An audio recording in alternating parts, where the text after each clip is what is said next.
Hello दोस्तों, स्वागत है आपका हमारे YouTube channel DSR study point में। तो आज हम बात करेंगे क्लास 12 का पॉलिटिकल साइंस का पहला चैप्टर होने वाला है, जिसका मतलब है दो ध्रुवीयता का अंत।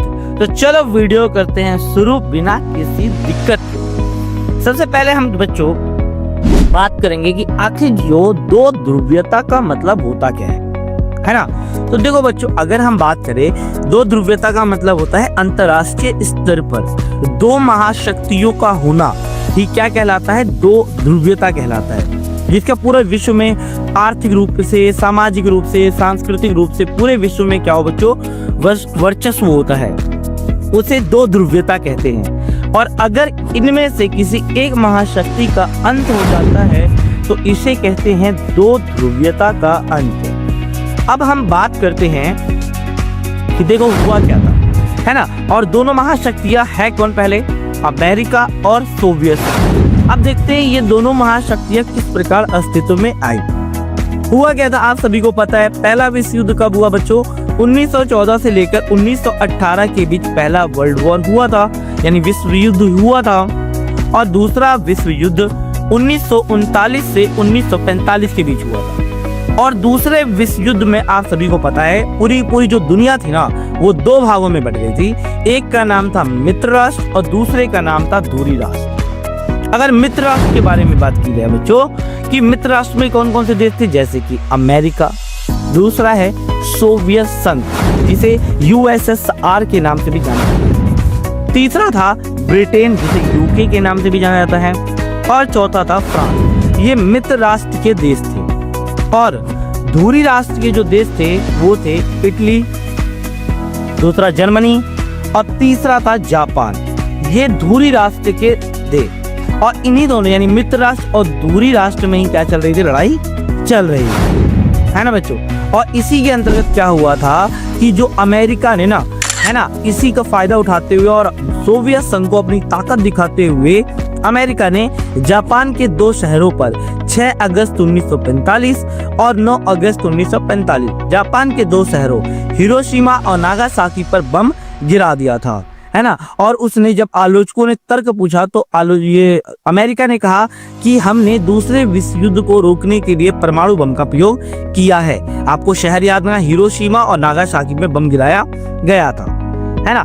तो चलो, सेकेंड वर्ल्ड वॉर तो खत्म हो गया। सेकेंड वर्ल्ड वॉर के बाद शुरू हुआ शीत युद्ध। शीत युद्ध का मतलब है क्या, है ना। शीत युद्ध का अर्थ होता है बच्चों एक ऐसी तनावपूर्ण और युद्ध रहित स्थिति जिसमें युद्ध की स्थिति तो हो, संभावना तो हो, लेकिन वास्तविक रूप से अगर देखा जाए युद्ध ना हो, इसे शीत युद्ध कहते हैं, है ना। इसको एक एग्जाम्पल के द्वारा समझते हैं, जिसमें हम कहते हैं क्यूबा मिसाइल संकट। अब क्यूबा मिसाइल संकट था क्या, तो देखो बच्चों हुआ क्या था, 1961 में सोवियत संघ के नेताओं को ये चिंता सता रही थी कि कहीं अमेरिका की जो अमेरिका है ना, वो क्यूबा पर आक्रमण। क्यूबा एक द्वीपीय देश है जो अमेरिका से सटा हुआ है, आपको दिख रहा होगा, है ना। और दोस्त किसका है, सोवियत संघ का है। तो सोवियत संघ के नेताओं को ये चिंता सता रही थी कि कहीं अमेरिका क्यूबा पर आक्रमण करके वहां के नेता फिदेल कास्त्रो का तख्ता पलट ना कर दे, है ना। इसीलिए क्या किया, सोवियत संघ ने 1962 में क्यूबा पर परमाणु हथियार तैनात कर दिए। इस बात की खबर अमेरिका को लगभग अगर देखा जाए 24-21 दिन बाद पता लगा था, जिसके कारण अमेरिका में खलबली सी मच गई थी, क्योंकि अमेरिका पहली बार क्या हुआ था कि परमाणु हथियार के इतने नजदीक आ चुका था, है ना। अब इसमें क्या हुआ, अमेरिका ने भी क्या किया, युद्ध के लिए अपना एक जंगी बेड़ा, जहाजों का एक पूरा ग्रुप भेज दिया सोवियत संघ की तरफ, और सोवियत संघ ने भी जहाजों का एक बेड़ा कहाँ भेज दिया, अमेरिका की तरफ भेज दिया। अब ऐसा लग रहा था अब तो युद्ध होकर रहेगा, तीसरा विश्व। लेकिन दोनों देशों ने क्या किया, समय पर निर्णय लिया कि अगर युद्ध होगा तो दोनों की ही जन और धन दोनों की ही हानि होगी। तो दोनों ने ही क्या किया, वार्ता करके इस युद्ध को विराम दिया और विश्व तीसरे विश्व युद्ध से बच गया और दुनिया ने चैन की सांस ली। इसी को क्यूबा मिसाइल संकट कहा जाता है या शीत युद्ध का चरम बिंदु कहा जाता है। अभी मैंने आपको बताया दो महाशक्तियां जो थी ना, वो कौन कौन सी थी, पहली थी अमेरिका और दूसरी थी सोवियत संघ, जिसे दुनिया के नाम से भी जाना है। जैसे पहली दुनिया कहा जाता है अमेरिका को और दूसरी दुनिया सोवियत संघ को कहा जाता है, और तीसरी दुनिया जो है ना वो गुट निरपेक्ष आंदोलन को कहा जाता है, जिसके बारे में आगे हम समझेंगे। चलो ये तो हो गया, अब आगे हम समझते हैं, बात करते हैं सोवियत प्रणाली के बारे में। तो बच्चों आप सभी को पता होना चाहिए कि जो सोवियत संघ से हमें समझ में ही आ रहा है कि इसमें आप बहुत सारे देश होंगे। तो सोवियत संघ में क्या हुआ था, यानी हुआ क्या था, 1917 में रूसी क्रांति हुई थी। रूसी क्रांति को बोल्शेविक क्रांति है ना, या समाजवादी क्रांति के नाम से भी जाना जाता है। इसमें क्या हुआ था, इस आंदोलन या आप कह लो इस क्रांति का जो नेतृत्व है वो व्लादिमीर लेनिन ने किया था, है ना। इसमें अंतर्गत क्या था, 15 देशों ने मिलकर क्या किया था, एक संघ बनाया था। इसे ही क्या कहा जाता है, सोवियत संघ कहा जाता है। 15 देशों ने मिलकर ये बनाया था, है ना। इसमें कौन कौन से देश थे, जैसे कि रूस, Ukraine, Belarus, Georgia, Armenia, Azerbaijan, Kazakhstan, Kyrgyzstan, Uzbekistan, Tajikistan और तुर्कमेनिस्तान। जब ये आपके 15 देश थे जिन्होंने मिलकर सोवियत संघ का निर्माण किया था। अब ये समझ में आ गया सोवियत संघ है क्या, है ना। अब देखो, अब बात करते हैं सोवियत प्रणाली यानी सोवियत संघ की विशेषताएं या सोवियत प्रणाली की विशेषता। पहला, सोवियत संघ की उन्नत संचार प्रणाली थी, है ना। संचार प्रणाली बहुत ज्यादा बेहतर थी, है ना, बहुत ज्यादा बेहतर। दूसरा, उन्नत परिवहन व्यवस्था, मतलब दूर दराज के क्षेत्रों में आवागमन करने के लिए परिवहन व्यवस्था बहुत ज्यादा बेहतर थी। इसके साथ साथ तीसरा, सोवियत संघ के पास विशाल ऊर्जा संसाधन जैसे कोयला, पेट्रोल, प्राकृतिक गैस, इन सब की कमी नहीं थी। उसके बाद इसकी भरमार थी, है ना, इसकी कोई कमी नहीं थी जो इसको ताकतवर बनाती है। चौथा, सोवियत संघ की उपभोक्ता प्रणाली बहुत ज्यादा अच्छी थी। कहने का मतलब क्या है, पिन से लेकर कार तक, यानी छोटी से छोटी और बड़ी से बड़ी समस्त चीजों का निर्माण देश के अंदर ही होता है ना। और इसके साथ साथ बेरोजगारी का ना होना, सोवियत संघ में बेरोजगारी बिल्कुल भी नहीं थी, है ना। और इसके साथ साथ न्यूनतम जीवन स्तर, यानी सोवियत सरकार ने क्या दिया था, लोगों को न्यूनतम जीवन स्तर की गारंटी दी थी। बच्चों की शिक्षा, स्वास्थ्य, है ना, ये सब कौन करेगा, सरकार करेगी, है ना, क्योंकि वहाँ समाजवादी पार्टी थी, है ना, साम्यवादी विचारधारा पर आधारित था। तो इसमें होता है कि इसमें निजी स्वामित्व का अभाव होता है ना, और वस्तुओं के उत्पादन पर सरकार का नियंत्रण होता है, ठीक है, वितरण पर भी। अब बात करते हैं सोवियत प्रणाली की कमियां, यानी विशेषता है तो कुछ कमियां भी होगी। तो सोवियत संघ की कमियां क्या थी, पहला, सोवियत संघ में एक दल का प्रभुत्व था, यानी सोवियत संघ में कम्युनिस्ट पार्टी का शासन था, और ये कम्युनिस्ट पार्टी लगभग 70 सालों तक शासन करती आ रही थी। इसके साथ साथ नेक्स्ट था, नौकरशाही का शिकंजा कसता चला गया। सोवियत संघ में जो नौकरशाही यानी जो सरकारी अधिकारी थे उनका लोगों पर नियंत्रण लगातार बढ़ता जा रहा था, जिसके कारण क्या हो रहा था, लोगों का जीवन जीना बहुत ज्यादा कठिन हो गया था। इसके साथ साथ सोवियत संघ की जो अंदरूनी संस्थाएं थी वो पूरी तरीके से कमजोर हो गई थी, जर्जर हो गई थी, है ना। और सोवियत संघ में अक्सर लोकतंत्र और अभिव्यक्ति की आजादी नहीं होती थी। कहने का मतलब क्या है, सोवियत संघ में अक्सर लोगों को अपनी सरकार के प्रति गलत बोलने का अधिकार नहीं होता था। अक्सर यहाँ के लोग अपनी असहमतियों को चुटकुलों और कार्टूनों के माध्यम से क्या करते थे, व्यक्त किया करते थे, है ना। और इसके साथ साथ अगर बात की जाए कि सोवियत संघ की संचार और प्रौद्योगिकी के मामले में अगर देखा जाए सोवियत संघ, तो वो अमेरिकी जैसे देशों से पिछड़ चुका था पूरी तरीके से, है ना। और क्या था, 15 गणराज्यों में देखा जाए तो 15 गणराज्यों में हर मामले में किसका दबदबा होता था, रूस का हर मामले में दबदबा होता था, है ना।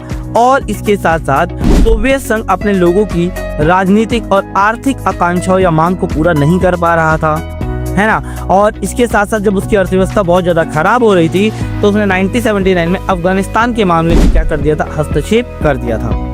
और इसके साथ साथ लगातार उसके पास उपभोक्ता वस्तुओं की कमी होने लग गई थी, जिसके कारण उसे बहुत सारी उपभोक्ता वस्तुएं बाहर से आयात करनी पड़ी थी, है ना। तो ये थी सोवियत प्रणाली की कमियां। अब बात करेंगे गोर्बाचेव की नीति, यानी मिखाइल गोर्बाचेव की नीतियां। ये पहले बात करते हैं मिखाइल गोर्बाचेव थे कौन। देखो बच्चों, सोवियत प्रणाली में आ रही समस्याओं को हल करने के लिए क्या किया गया था, मिखाइल गोर्बाचेव को सोवियत संघ का महासचिव यानी कम्युनिस्ट पार्टी का महासचिव बनाया गया था। 1980 के दशक में मिखाइल गोर्बाचेव ने कुछ सुधारों की शुरुआत की थी, जिसमें राजनीतिक सुधार और लोकतंत्रीकरण को अपनाया गया था। इसमें प्रमुख सुधार कौन थे बच्चों, देखो गोर्बाचेव ने 2 नीतियां अपनाई थी। पहला, खुलापन यानी ग्लासनोस्ट की नीति, और दूसरा पुनर्रचना जिसे कहा जाता है पेरेस्ट्रोइका की नीति। खुलापन का मतलब क्या, अर्थव्यवस्था में खुलापन आएगा, है ना, यानी मुक्त व्यापार को बढ़ावा दिया जाएगा, दूसरे देशों से व्यापार किया जाएगा। और पुनर्रचना का मतलब क्या होता है, अर्थव्यवस्था को मतलब रिक्रिएट किया जाएगा, दोबारा अर्थव्यवस्था को बनाई जाएगी, है ना।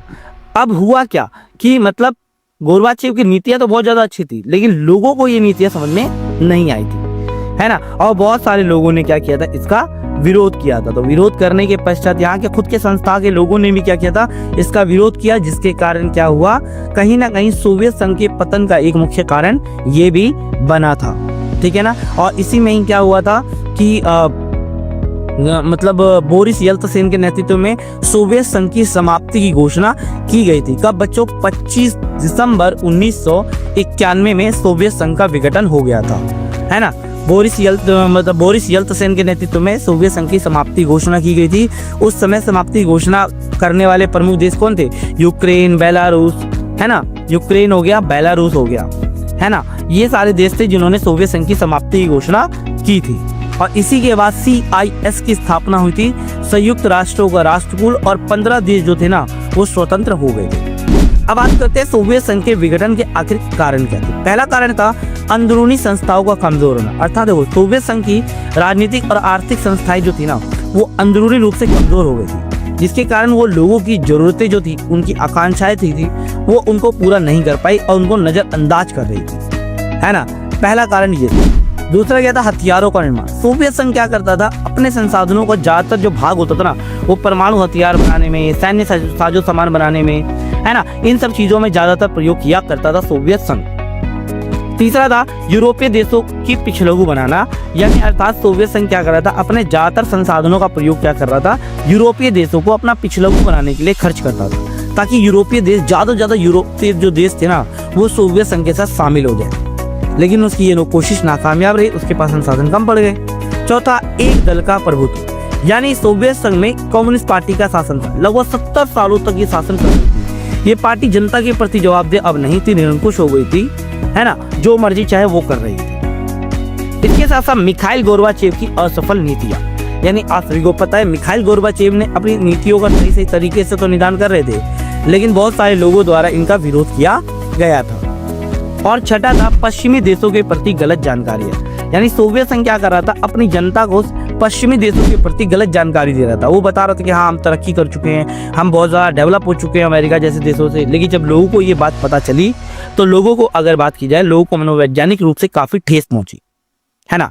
तो ये था सोवियत संघ के विघटन के कारण। अब बात करते हैं सोवियत संघ के विघटन के परिणाम कि आखिर सोवियत संघ का विघटन हुआ तो उसका प्रभाव क्या हुआ, परिणाम क्या हुए। पहला, दूसरी दुनिया का पतन हो गया, यानी सोवियत संघ का अंत हो गया। दूसरा, शीत युद्ध की समाप्ति हो गई। तीसरा, साम्यवादी और पूंजीवादी विचार की लड़ाई समाप्त हो गई, क्योंकि पूंजीवादी व्यवस्था अमेरिका ने अपनाई थी और समाजवादी वो। चौथा, हथियारों की ओर दोनों में समाप्त हो गई थी। पांचवा, विश्व राजनीति में शक्ति का संबंध बहुत ज्यादा बदल चुका था, है ना। छठा, अमेरिका एकमात्र महाशक्ति के रूप में बनकर उभरा और विश्व क्या हो गया था बच्चों, एक ध्रुवीय हो गया था, है ना, और नए नए देशों का उदय हुआ था। तो ये थे सोवियत संघ के विघटन के परिणाम। अब बात करते हैं आखिर शॉक थेरेपी क्या होती है। तो देखो बच्चों, पहला शब्द सुन लो, शॉक थेरेपी का मतलब होता है आघात पहुंचाकर उपचार करना, क्या कहलाता है, शॉक थेरेपी कहलाती है। शॉक थेरेपी ये मॉडल जो था ना, विश्व बैंक और अंतर्राष्ट्रीय मुद्रा कोष द्वारा क्या था, निर्देशित था। जो शॉक थेरेपी का मॉडल था ये बेसिकली क्या था, साम्यवादी विचारधारा से पूंजीवादी विचारधारा की ओर संक्रमण या परिवर्तन था, जो शॉक थेरेपी का मॉडल था। शॉक थेरेपी की विशेषता क्या थी, पहली विशेषता कि मिल्कियत का जो मुख्य रूप, मिल्कियत का मतलब क्या होता था कि जो राज्य का नियंत्रण होता था ना वो उसके हाथ से चला जा चुका, अब ये नियंत्रण निजी हाथों में चला गया था। दूसरा, राज्य की संपदा का निजीकरण हो गया, यानी राज्य का जितनी भी संपत्ति थी ना वो निजी हाथों में चली गई थी। तीसरा, राज्य के नियंत्रण में जो सामूहिक फॉर्म थे उनकी जगह निजी फॉर्म ने ले लिया था। खेती जो थी वो पूंजीवादी पद्धति से शुरू की गई थी, यानी पहले खेती के लिए सरकार सारा पैसा देती थी, अब लोग खुद पे खेती करते थे, खुद पैसा लगाते थे और मुनाफा खुद रखते थे। चौथा क्या हुआ था, मुक्त व्यापार को अपनाया गया, है ना, और जिससे व्यापार काफी ज्यादा बढ़ गया था। इसके साथ साथ एक दूसरे देशों में मुद्रा की आपसी परिवर्तनीयता आई, यानी एक दूसरे देशों में क्या हुआ, व्यापार बढ़ता चला गया। छठा क्या था, पश्चिमी देशों की आर्थिक व्यवस्था से जुड़ाव बढ़ गया और आपसी सहयोग को बढ़ावा दिया गया था। इसके साथ साथ पूंजीवाद के अतिरिक्त किसी भी वैकल्पिक व्यवस्था को स्वीकार नहीं किया गया। पूंजीवादी व्यवस्था को स्वीकार किया गया था सोवियत संघ में। तो ये था इस वीडियो का फर्स्ट पार्ट। सेकंड पार्ट बहुत जल्द आने वाला है। वीडियो अच्छी लगी, इन्फॉर्मेटिव लगी तो please video like, share and subscribe जरूर करें। हेलो दोस्तों, स्वागत है आपका हमारे YouTube channel DSR study point में। तो आज हम क्लास 12 का पॉलिटिकल साइंस का चैप्टर नंबर 1 जिसका नाम है दो ध्रुवीयता का अंत, इस वीडियो का सेकंड पार्ट डिस्कस करने वाले हैं। फर्स्ट पार्ट मैंने अपलोड कर दिया है, लिंक डिस्क्रिप्शन में है, जाकर आप लोग देख सकते हैं या आप चैनल में भी जाकर देख सकते हैं। पिछली बार वीडियो में हमने क्या किया था, दो ध्रुवीयता के बारे में पढ़ा था, सोवियत संघ के बारे में पढ़ा था, उसकी विशेषताओं के बारे में पढ़ा था, शॉक थेरेपी के बारे में पढ़ा था। अब आप बात करने वाले हैं आखिर शॉक थेरेपी के परिणाम क्या थे।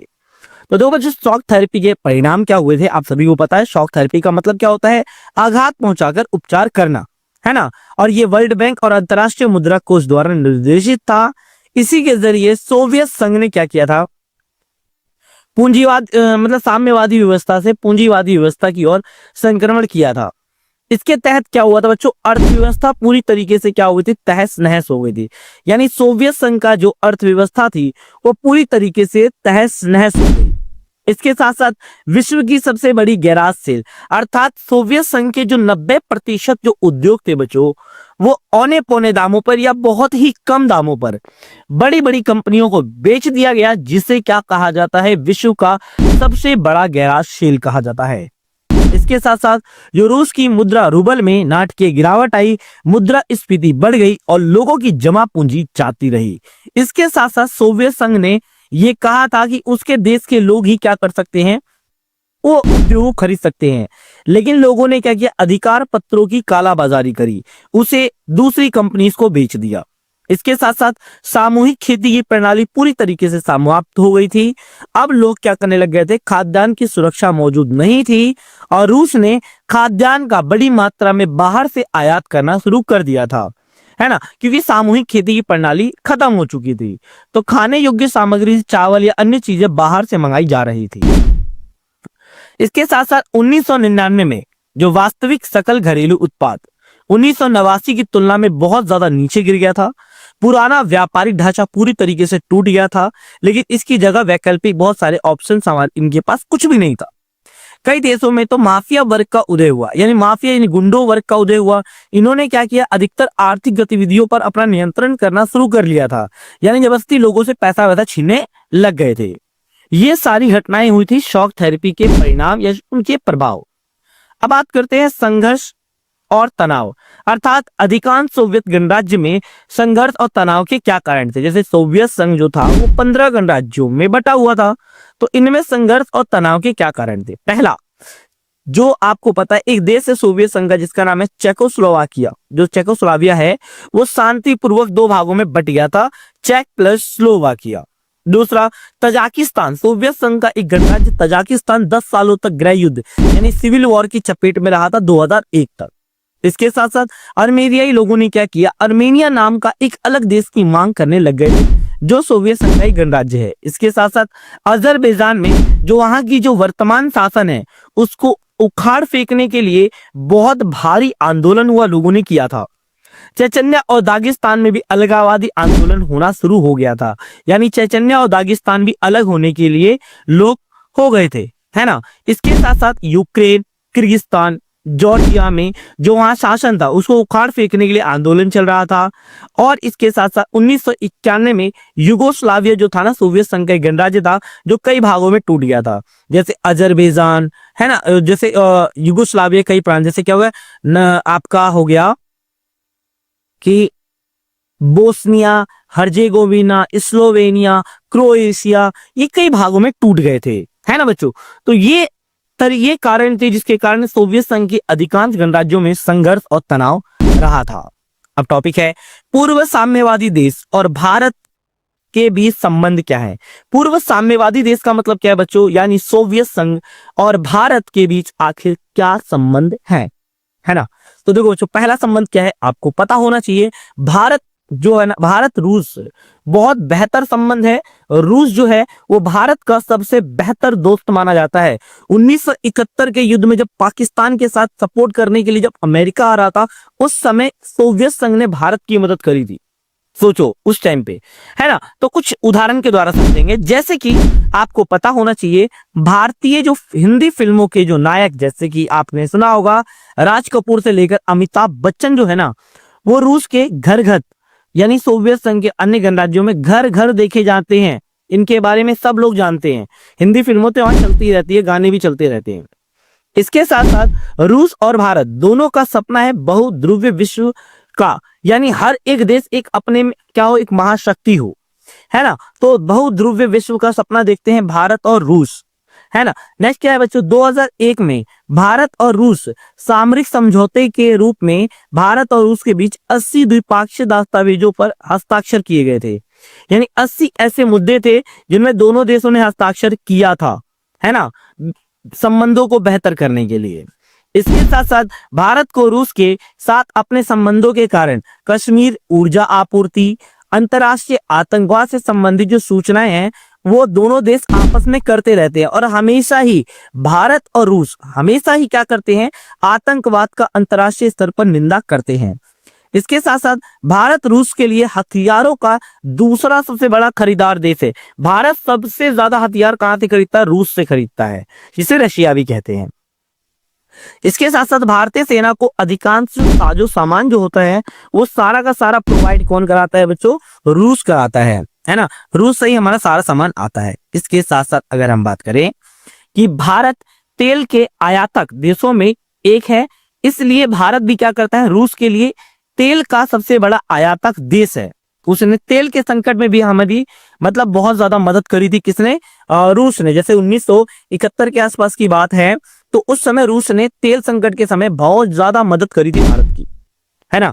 इसके साथ साथ रूस ने भारत के अंतरिक्ष उद्योग में भी जरूरत पड़ने पर क्या किया है, क्रायोजेनिक जो रॉकेट है वो देकर भारत की काफी ज्यादा मदद करी है। इसके साथ साथ भारत और रूस के जो विभिन्न वैज्ञानिक जो है ना, वो अलग अलग जो उनकी परियोजनाएं हैं उनमें साझा करते हैं, यानी एक दूसरे की क्या करते हैं बच्चों, हेल्प करते हैं। तो ये सारे संबंध थे रूस और भारत के बीच। तो यहाँ आपका ये चैप्टर होता है बच्चों कंप्लीट। मैंने सारे के सारे टॉपिक्स इस वीडियो में समझा दिया है। अगर आप लोग वीडियो अच्छी लगी हो, इंफॉर्मेटिव लगी हो, तो प्लीज वीडियो को लाइक, शेयर एंड सब्सक्राइब जरूर करें। मिलते एक नई वीडियो के साथ, धन्यवाद। हेलो दोस्तों, स्वागत है आपका हमारे YouTube channel DSR study point में। तो आज हम बात करने वाले हैं क्लास 12th की पॉलिटिकल साइंस का चैप्टर नंबर 3, जिसका नाम है समकालीन दक्षिणी एशिया। ये इस वीडियो का फर्स्ट पार्ट होने वाला है एनिमेशन के साथ। वीडियो में आने वाला है बहुत ज्यादा मजा। चलो वीडियो करते हैं शुरू। सबसे पहले हम बात करते हैं आखिर समकालीन दक्षिणी एशिया का मतलब क्या होता है।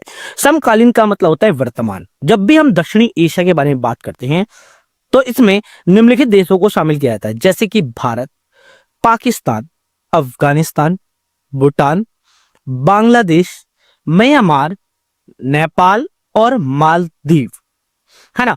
इन सभी देशों को शामिल किया जाता है और इन्हीं को कहा जाता है समकालीन दक्षिणी एशिया। और चीन को दक्षिणी एशिया में शामिल नहीं किया जाता, है ना, वो इसको भाग नहीं मानता है। तो इस अध्याय में हम इन्हीं देशों के बारे में हम डिस्कस करेंगे। सबसे पहले बात करते हैं पाकिस्तान में सेना और लोग। देखो बच्चों, आप सबको पता होना चाहिए ये बात कि पाकिस्तान जब आजाद हुआ था तो आजादी के बाद क्या हुआ था, पहले संविधान बनने के बाद वहां की जो देश का शासन व्यवस्था जो था ना, उसकी बागडोर किसने संभाली थी, जनरल अयूब खान ने। हाँ बच्चों, ये वही जनरल अयूब खान है ना, और जिन्होंने अपना निर्वाचन कराया था, ठीक है ना। बाद में इन्होंने जल्दी क्या कर लिया था, अपना निर्वाचन भी करा लिया था। उसके शासन के खिलाफ जनता में और ज्यादा गुस्सा भड़क उठा था। इन्होंने यानी पाकिस्तान की जनता ने अयूब खान के विरोध में काफी बड़ा विरोध कर दिया था, जिसके बाद इन्हें हटा दिया गया था, इन्हें पद छोड़ना पड़ा था। और इसके बाद जो जनरल याहिया खान ने शासन की बागडोर संभाली थी। इसके बाद जनरल याहिया खान थी, ये वही याहिया खान है जिन्होंने क्या किया था, भारत और पाकिस्तान का जो युद्ध हुआ था उस समय यही थी, है ना, जनरल याहिया खान। इसके बाद सैनिक शासन के दौरान क्या हुआ, बांग्लादेश संकट भी हुआ था, जो 1971 के युद्ध हुआ था, है ना। और इनके बाद है ना बच्चों, इनके बाद पाकिस्तान में जुल्फिकार अली भुट्टो की सरकार बनी थी। तीसरे नंबर पे कौन आए थे? जुल्फिकार अली भुट्टो, जो 1971 से लेकर 1977 तक इनकी सरकार कायम रही थी। इसके बाद 1977 के बाद जो जियाउल उल हक थे, यानी जनरल जियाउल उल हक, इन्होंने इनकी सरकार को गिरा दिया था।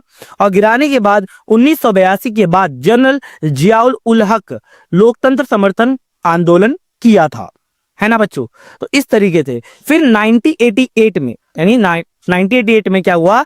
बेनजीर भुट्टो, कौन आ गई थी बच्चों? बेनजीर भुट्टो की सरकार आ गई थी, है ना। और लोकतांत्रिक सरकार बनाई गई थी इस समय। और उस समय पाकिस्तानी पीपुल्स पार्टी और मुस्लिम लीग में आपसी एक तरीके से प्रतिस्पर्धा या कंपटीशन चल रहा था उस टाइम पे, है ना। और इसके बाद 2001 में, यानी बेनजीर भुट्टो के बाद 2001 में जनरल परवेज मुशर्रफ वहां के शासक बने थे। जनरल थे, फिर बाद में प्रधानमंत्री बन गए थे। तो इस तरीके से वहां हमेशा, जहां जनरल आपको दिख रहा हो, जनरल मतलब सैनिक शासन, और जनरल नहीं है तो वहां क्या है बच्चों?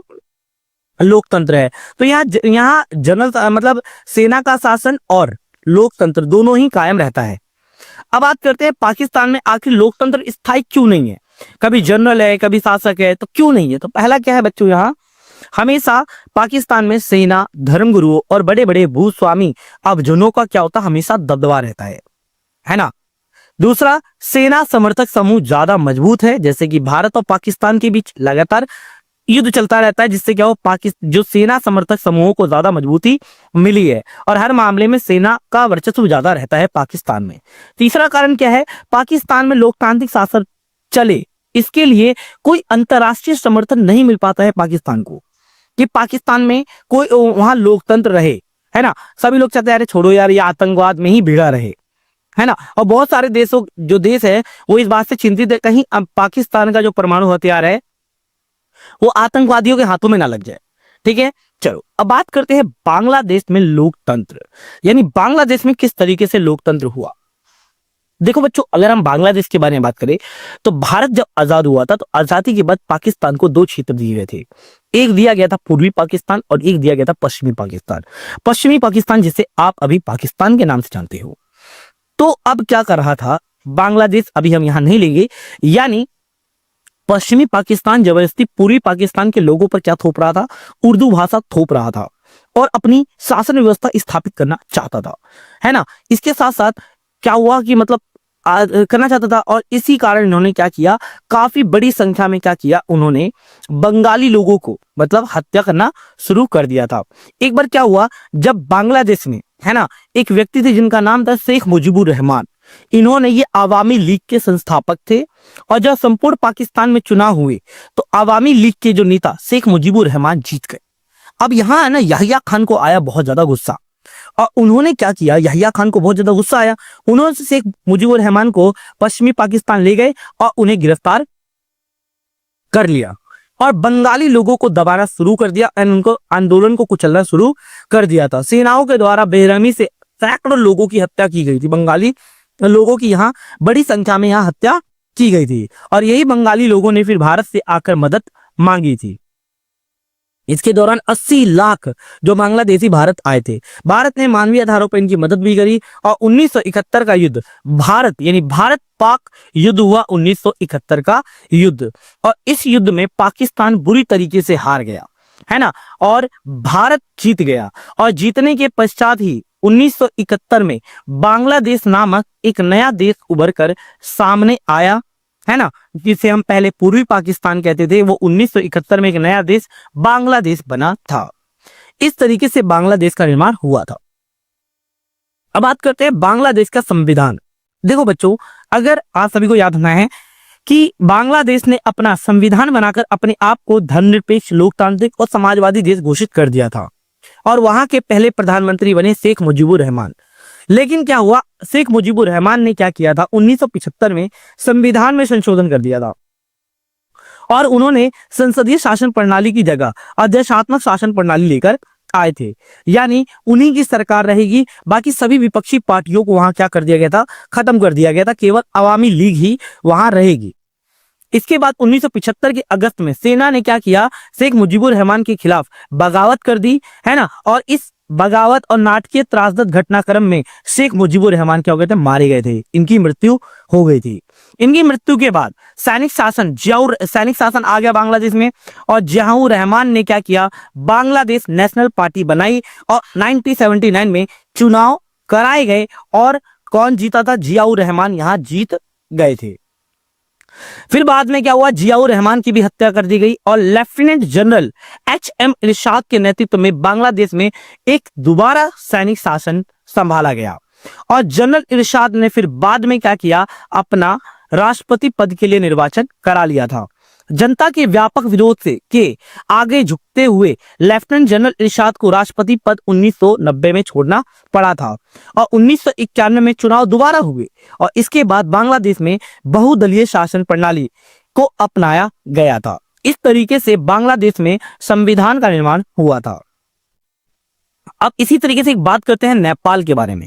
देखो बच्चों, नेपाल में राजतंत्र और लोकतंत्र किस तरीके से कायम हुआ, तो आपको पहला तो जरूर याद रखना है, आरंभ से ही एक हिंदू राष्ट्र रहा है नेपाल, और नेपाल का राजा का नाम था क्या ना, ज्ञानेंद्र, है ना। लेकिन क्या हुआ, 1990 के आसपास लोगों ने लोकतंत्र की मांग करना शुरू कर दिया था नेपाल में, है ना। 1990 में लोकतांत्रिक संविधान की यहाँ की मांग की थी। माओवादी राजा और सत्ताधारी अभिजन के खिलाफ यहाँ बड़े स्तर पर सशस्त्र विद्रोह करना चाहते थे, है ना। जो माओवादी लोग थे, माओवादी ऐसे विचारधारा के लोग होते हैं जो अमीर लोगों को या धनी लोगों का विरोध करते हैं। तो माओवादी लोगों ने राजा और सत्ताधारी जो अभिजन, जो अमीर लोग थे, इनके खिलाफ क्या किया, विद्रोह करना शुरू कर दिया था माओवादी लोगों ने, है ना। इसके बाद इसी वजह से राजा की सेना और माओवादी गुरिल्लों के बीच हिंसक लड़ाई हुई थी, और कुछ समय तक राजा की सेना और जो लोग लोकतंत्र का समर्थन कर रहे थे और माओवादियों के बीच ये त्रिकोणीय संघर्ष चला था। कहां, नेपाल में, राजा की सेना के बीच, लोकतंत्र समर्थक के बीच और माओवादियों के बीच ये त्रिकोणीय संघर्ष चला था। फिर क्या हुआ, 2002 में, यानी जिस 1990 में राजा ने जो संविधान लागू किया था, लोकतंत्र अपनाया था, लेकिन बाध्य होकर 2002 में राजा ने क्या किया, संसद को भंग कर दिया, और जो कुछ भी थोड़ा बहुत मतलब था ना, सरकार को गिरा दिया, और इस तरह नेपाल में जो भी थोड़ा लोकतंत्र था वो राजा ने पूरी तरीके से खत्म कर दिया। इसके बाद 2006 में पूरे तरीके से नेपाल में एक देशव्यापी लोकतंत्र समर्थन प्रदर्शन हुआ, मतलब भारी संख्या में लोगों ने क्या किया, लोकतंत्र की मांग करी थी। कहां, नेपाल में, है ना। और इसके बाद क्या हुआ, संघर्षरत अगर देखा जाए, लोकतंत्र समर्थक शक्तियों ने अपनी पहली बड़ी जीत हासिल करी, और राजा ज्ञानेंद्र को बाध्य होकर, जो 2002 में उन्होंने संसद को भंग किया था, है ना, तो उन्होंने क्या किया, बाध्य होकर उसे बहाल कर दिया, है ना। मोटे तौर पर अहिंसक इस प्रतिरोध का नेतृत्व 7 दलों के गठबंधन ने किया था, है ना, तो जिसे 7 पार्टी अलायंस कहते हैं। माओवादी तथा सामाजिक कार्यकर्ता ने ये प्रतिरोध किया था, है ना। और 2008 में फिर क्या हुआ कि इससे पहले क्या हुआ था, लोगों को ऐसा लगता था ना कि कहीं ना कहीं यहाँ ना राजा का पद होना चाहिए, मतलब लोकतंत्र तो होना चाहिए, लेकिन अलंकृत का मतलब नाम मात्र के लिए राजा का पद तो होना चाहिए। इसीलिए 2006 में जब संविधान बनाया गया था तो राजा का पद मतलब अलंकारिक रूप से रखा गया था, है। लेकिन 2008 में जब नेपाल में राजतंत्र पूरी तरीके से खत्म कर दिया गया और लोकतांत्रिक राज्य बना था, इसके बाद दोबारा संविधान बनाया गया 2015 में, और वो संविधान अब तक चलता आ रहा है नेपाल का। तो ये था नेपाल के बारे में। इसी प्रकार से एक दोस्त और है बच्चों जिसके बारे में बात करेंगे, श्रीलंका का जातीय संघर्ष।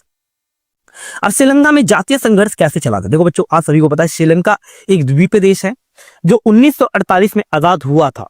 श्रीलंका का पुराना नाम सीलोन था, है ना। और श्रीलंका में जातीय संघर्ष चल रहा था। जातीय संघर्ष किस किस के बीच चल रहा था, तो ये तमिलों और सिंगलियों के बीच चल रहा था। वहां 2 जाति थी, तमिलों और सिंगली, तो इन दोनों के बीच क्या चल रहा था, जातीय संघर्ष चल रहा था। जैसे हुआ क्या था बच्चों, अंग्रेज मतलब जब भारत में उपनिवेश, भारत अंग्रेजों का उपनिवेश था, गुलाम था, तो उस समय अंग्रेजों ने क्या किया था, भारतीय लोगों को या भारतीय तमिलों को काम कराने के लिए बगानों में, है ना, तमिलनाडु श्रीलंका लेके गए थे। लेकिन ये जो तमिल थे ये वहीं रह गए और वापस नहीं आए, है ना। और वहां की मूल जाति श्रीलंका ही है, ये मतलब सिंगली है। तो सिंगली लोग अब तमिलों के साथ अब शोषणपूर्ण व्यवहार करने लग गए थे। उनका मानना था कि श्रीलंका केवल सिंगली लोगों का है और तमिल लोग यहाँ से चले जाए, है ना। और इसीलिए सिंगलियों ने क्या किया, तमिल जो श्रीलंका में सिंगलियों ने जो भी कानून बनाते थे उनमें सबका सबसे पहला प्रभुत्व किसका होता था, सिंगलियों का होता था। तो तमिलों को लगा यार हमारे साथ तो गलत हो रहा है, हमारे साथ तो भेदभाव हो रहा है। तो तमिलों ने एक उग्र संगठन बनाया जिसे कहते हैं लिट्टे। लिट्टे की स्थापना कब हुई थी, 1983 में हुई थी। लिट्टे का पूरा नाम है लिबरेशन टाइगर ऑफ तमिल इल्लम। तो लिट्टे की स्थापना की गई थी। इसके जरिए तमिलों ने क्या किया था, श्रीलंका के उत्तरी पूर्वी भाग की मांग की थी, है ना, तमिलों ने। और इस तरीके से सिंगली और तमिलों के बीच संघर्ष चलता रहा था। फिर जब यह संघर्ष चल रहा था तो भारत से क्या की गई, भारत के तमिलों ने सरकार पर दबाव डाला, जिसके कारण भारत सरकार ने 1987 में शांति सेना भेजी थी, कहां, श्रीलंका में। लेकिन ये बिना अपने उद्देश्य प्राप्ति के 1989 में वापस आ गई थी, क्योंकि श्रीलंका को लगने लग गया था कि भारत क्या कर रहा है, उनके आंतरिक मामलों में दखल दे रहा है। फिर बाद में क्या हुआ था, नॉर्वे, आइसलैंड और स्कैंडिनेवियाई देशों ने क्या किया था, मध्यस्थता करके क्या किया था, इनकी जातीय संघर्ष को संभाला था और सिविल वॉर यानी गृह युद्ध को संभाला था। और जब गृह युद्ध शांत हो गया तो 2009 में लिट्टे को समाप्त कर दिया गया था। तो ये था श्रीलंका का जातीय संघर्ष। अब बात करते हैं आखिर श्रीलंका की विशेषता क्या थी। अब सभी को याद रखना है कि श्रीलंका में गृह युद्ध होने के बावजूद श्रीलंका की कुछ विशेषता है, जैसे कि जनसंख्या वृद्धि पर सफलतापूर्वक नियंत्रण करने वाला विकासशील देशों में सबसे प्रथम कौन आता है, श्रीलंका आता है। दूसरा, दक्षिणी एशिया के देशों में सबसे पहले श्रीलंका ने क्या किया था, अपनी अर्थव्यवस्था का उदारीकरण किया था, अर्थात अपनी अर्थव्यवस्था को खोल दिया था। अब वो अन्य देशों के साथ आसानी से व्यापार कर सकता था। तीसरा, देश की प्रति व्यक्ति सकल घरेलू उत्पाद दक्षिणी एशिया में सबसे ज्यादा जिसका है, श्रीलंका का है। और इस तरीके से श्रीलंका आगे की ओर बढ़ता गया था। तो ये है बच्चों इस वीडियो का फर्स्ट पार्ट। नेक्स्ट पार्ट जल्दी ही आने वाला है। अगर आप लोग वीडियो अच्छी लगी हो, इन्फॉर्मेटिव लगी, तो प्लीज वीडियो को लाइक, शेयर एंड सब्सक्राइब जरूर करें। मिलते हैं एक नई वीडियो। हेलो दोस्तों, स्वागत है आपका हमारे यूट्यूब चैनल DSR स्टडी में। तो आज हम बात करने वाले हैं क्लास 12 का पॉलिटिकल साइंस का जो आपका सेकंड चैप्टर होने वाला है, जिसका नाम है सत्ता के समकालीन केंद्र। ये इस वीडियो का फर्स्ट पार्ट होने वाला है, एनिमेशन के साथ वीडियो आने वाला है, बहुत ज्यादा मजा वीडियो में। तो चलो वीडियो करते हैं शुरू। पहला तो हम बात करते हैं आखिर सत्ता के समकालीन केंद्र कौन से हैं। सत्ता मतलब शक्ति के समकालीन मतलब वर्तमान केंद्र कौन कौन से हैं, जैसे कि यूरोपीय संघ है बच्चों, दूसरा है आसियान है, तीसरा है दक्षेश है ना। ये सारे क्या है, सत्ता के समकालीन केंद्र है। सबसे ताकतवर सत्ता का केंद्र कौन सा है, यूएनओ है। उसके बाद ये सारे आ जाते हैं। अब एक एक करके इन्हीं सब के बारे में हम क्या करने वाले हैं, डिस्कस करने वाले हैं। तो चलो शुरू करते हैं। तो पहला हमारा बात करते हैं आखिर यूरोपीय संघ का विकास कैसे हुआ। देखो बच्चों, हुआ क्या था, दूसरे विश्व युद्ध के बाद क्या हुआ, अमेरिका ने यूरोपीय देशों को एक आर्थिक सहायता दी थी, क्योंकि दूसरे विश्व युद्ध के बाद पश्चिमी यूरोप के देशों की अर्थव्यवस्था बहुत ज्यादा खराब हो गई थी। तो अमेरिका ने क्या किया, यूरोप की अर्थव्यवस्था का पुनः उत्थान करने के लिए एक आर्थिक सहायता दी थी। इस सहायता को मार्शल योजना कहा जाता है, क्योंकि उस समय अमेरिका के विदेश मंत्री मार्शल ने ये आर्थिक सहायता दी थी, है ना, 1900। अब इसके बाद क्या हुआ, यूरोपीय देशों ने क्या किया, क्योंकि यूरोप में बहुत सारे देश है, लगभग 27 से 28 देश है, तो यूरोपीय देशों ने क्या किया, यूरोपीय आर्थिक सहयोग संगठन की स्थापना करी 1948 में। दूसरा, इसके बाद यूरोपीय परिषद का गठन हुआ 1949 में। उसके बाद यूरोपीय इकोनॉमिक कम्युनिटी का गठन किया गया 1957 में। और इन सभी के बाद अंत में यूरोपीय संघ की स्थापना की गई। संघ मतलब होता है ऑर्गेनाइजेशन, जिसमें बहुत सारे देश शामिल होते हैं। इसमें क्या हुआ था, यूरोपीय संघ की स्थापना के दौरान क्या हुआ था, सभी देशों ने मास्ट्रिक्ट संधि पर हस्ताक्षर किया था। लगभग 27 देशों ने क्या किया था, मास्ट्रिक्ट संधि पर हस्ताक्षर करके एक नया संघ बनाया, जिसे कहा जाता है यूरोपीय संघ, है ना।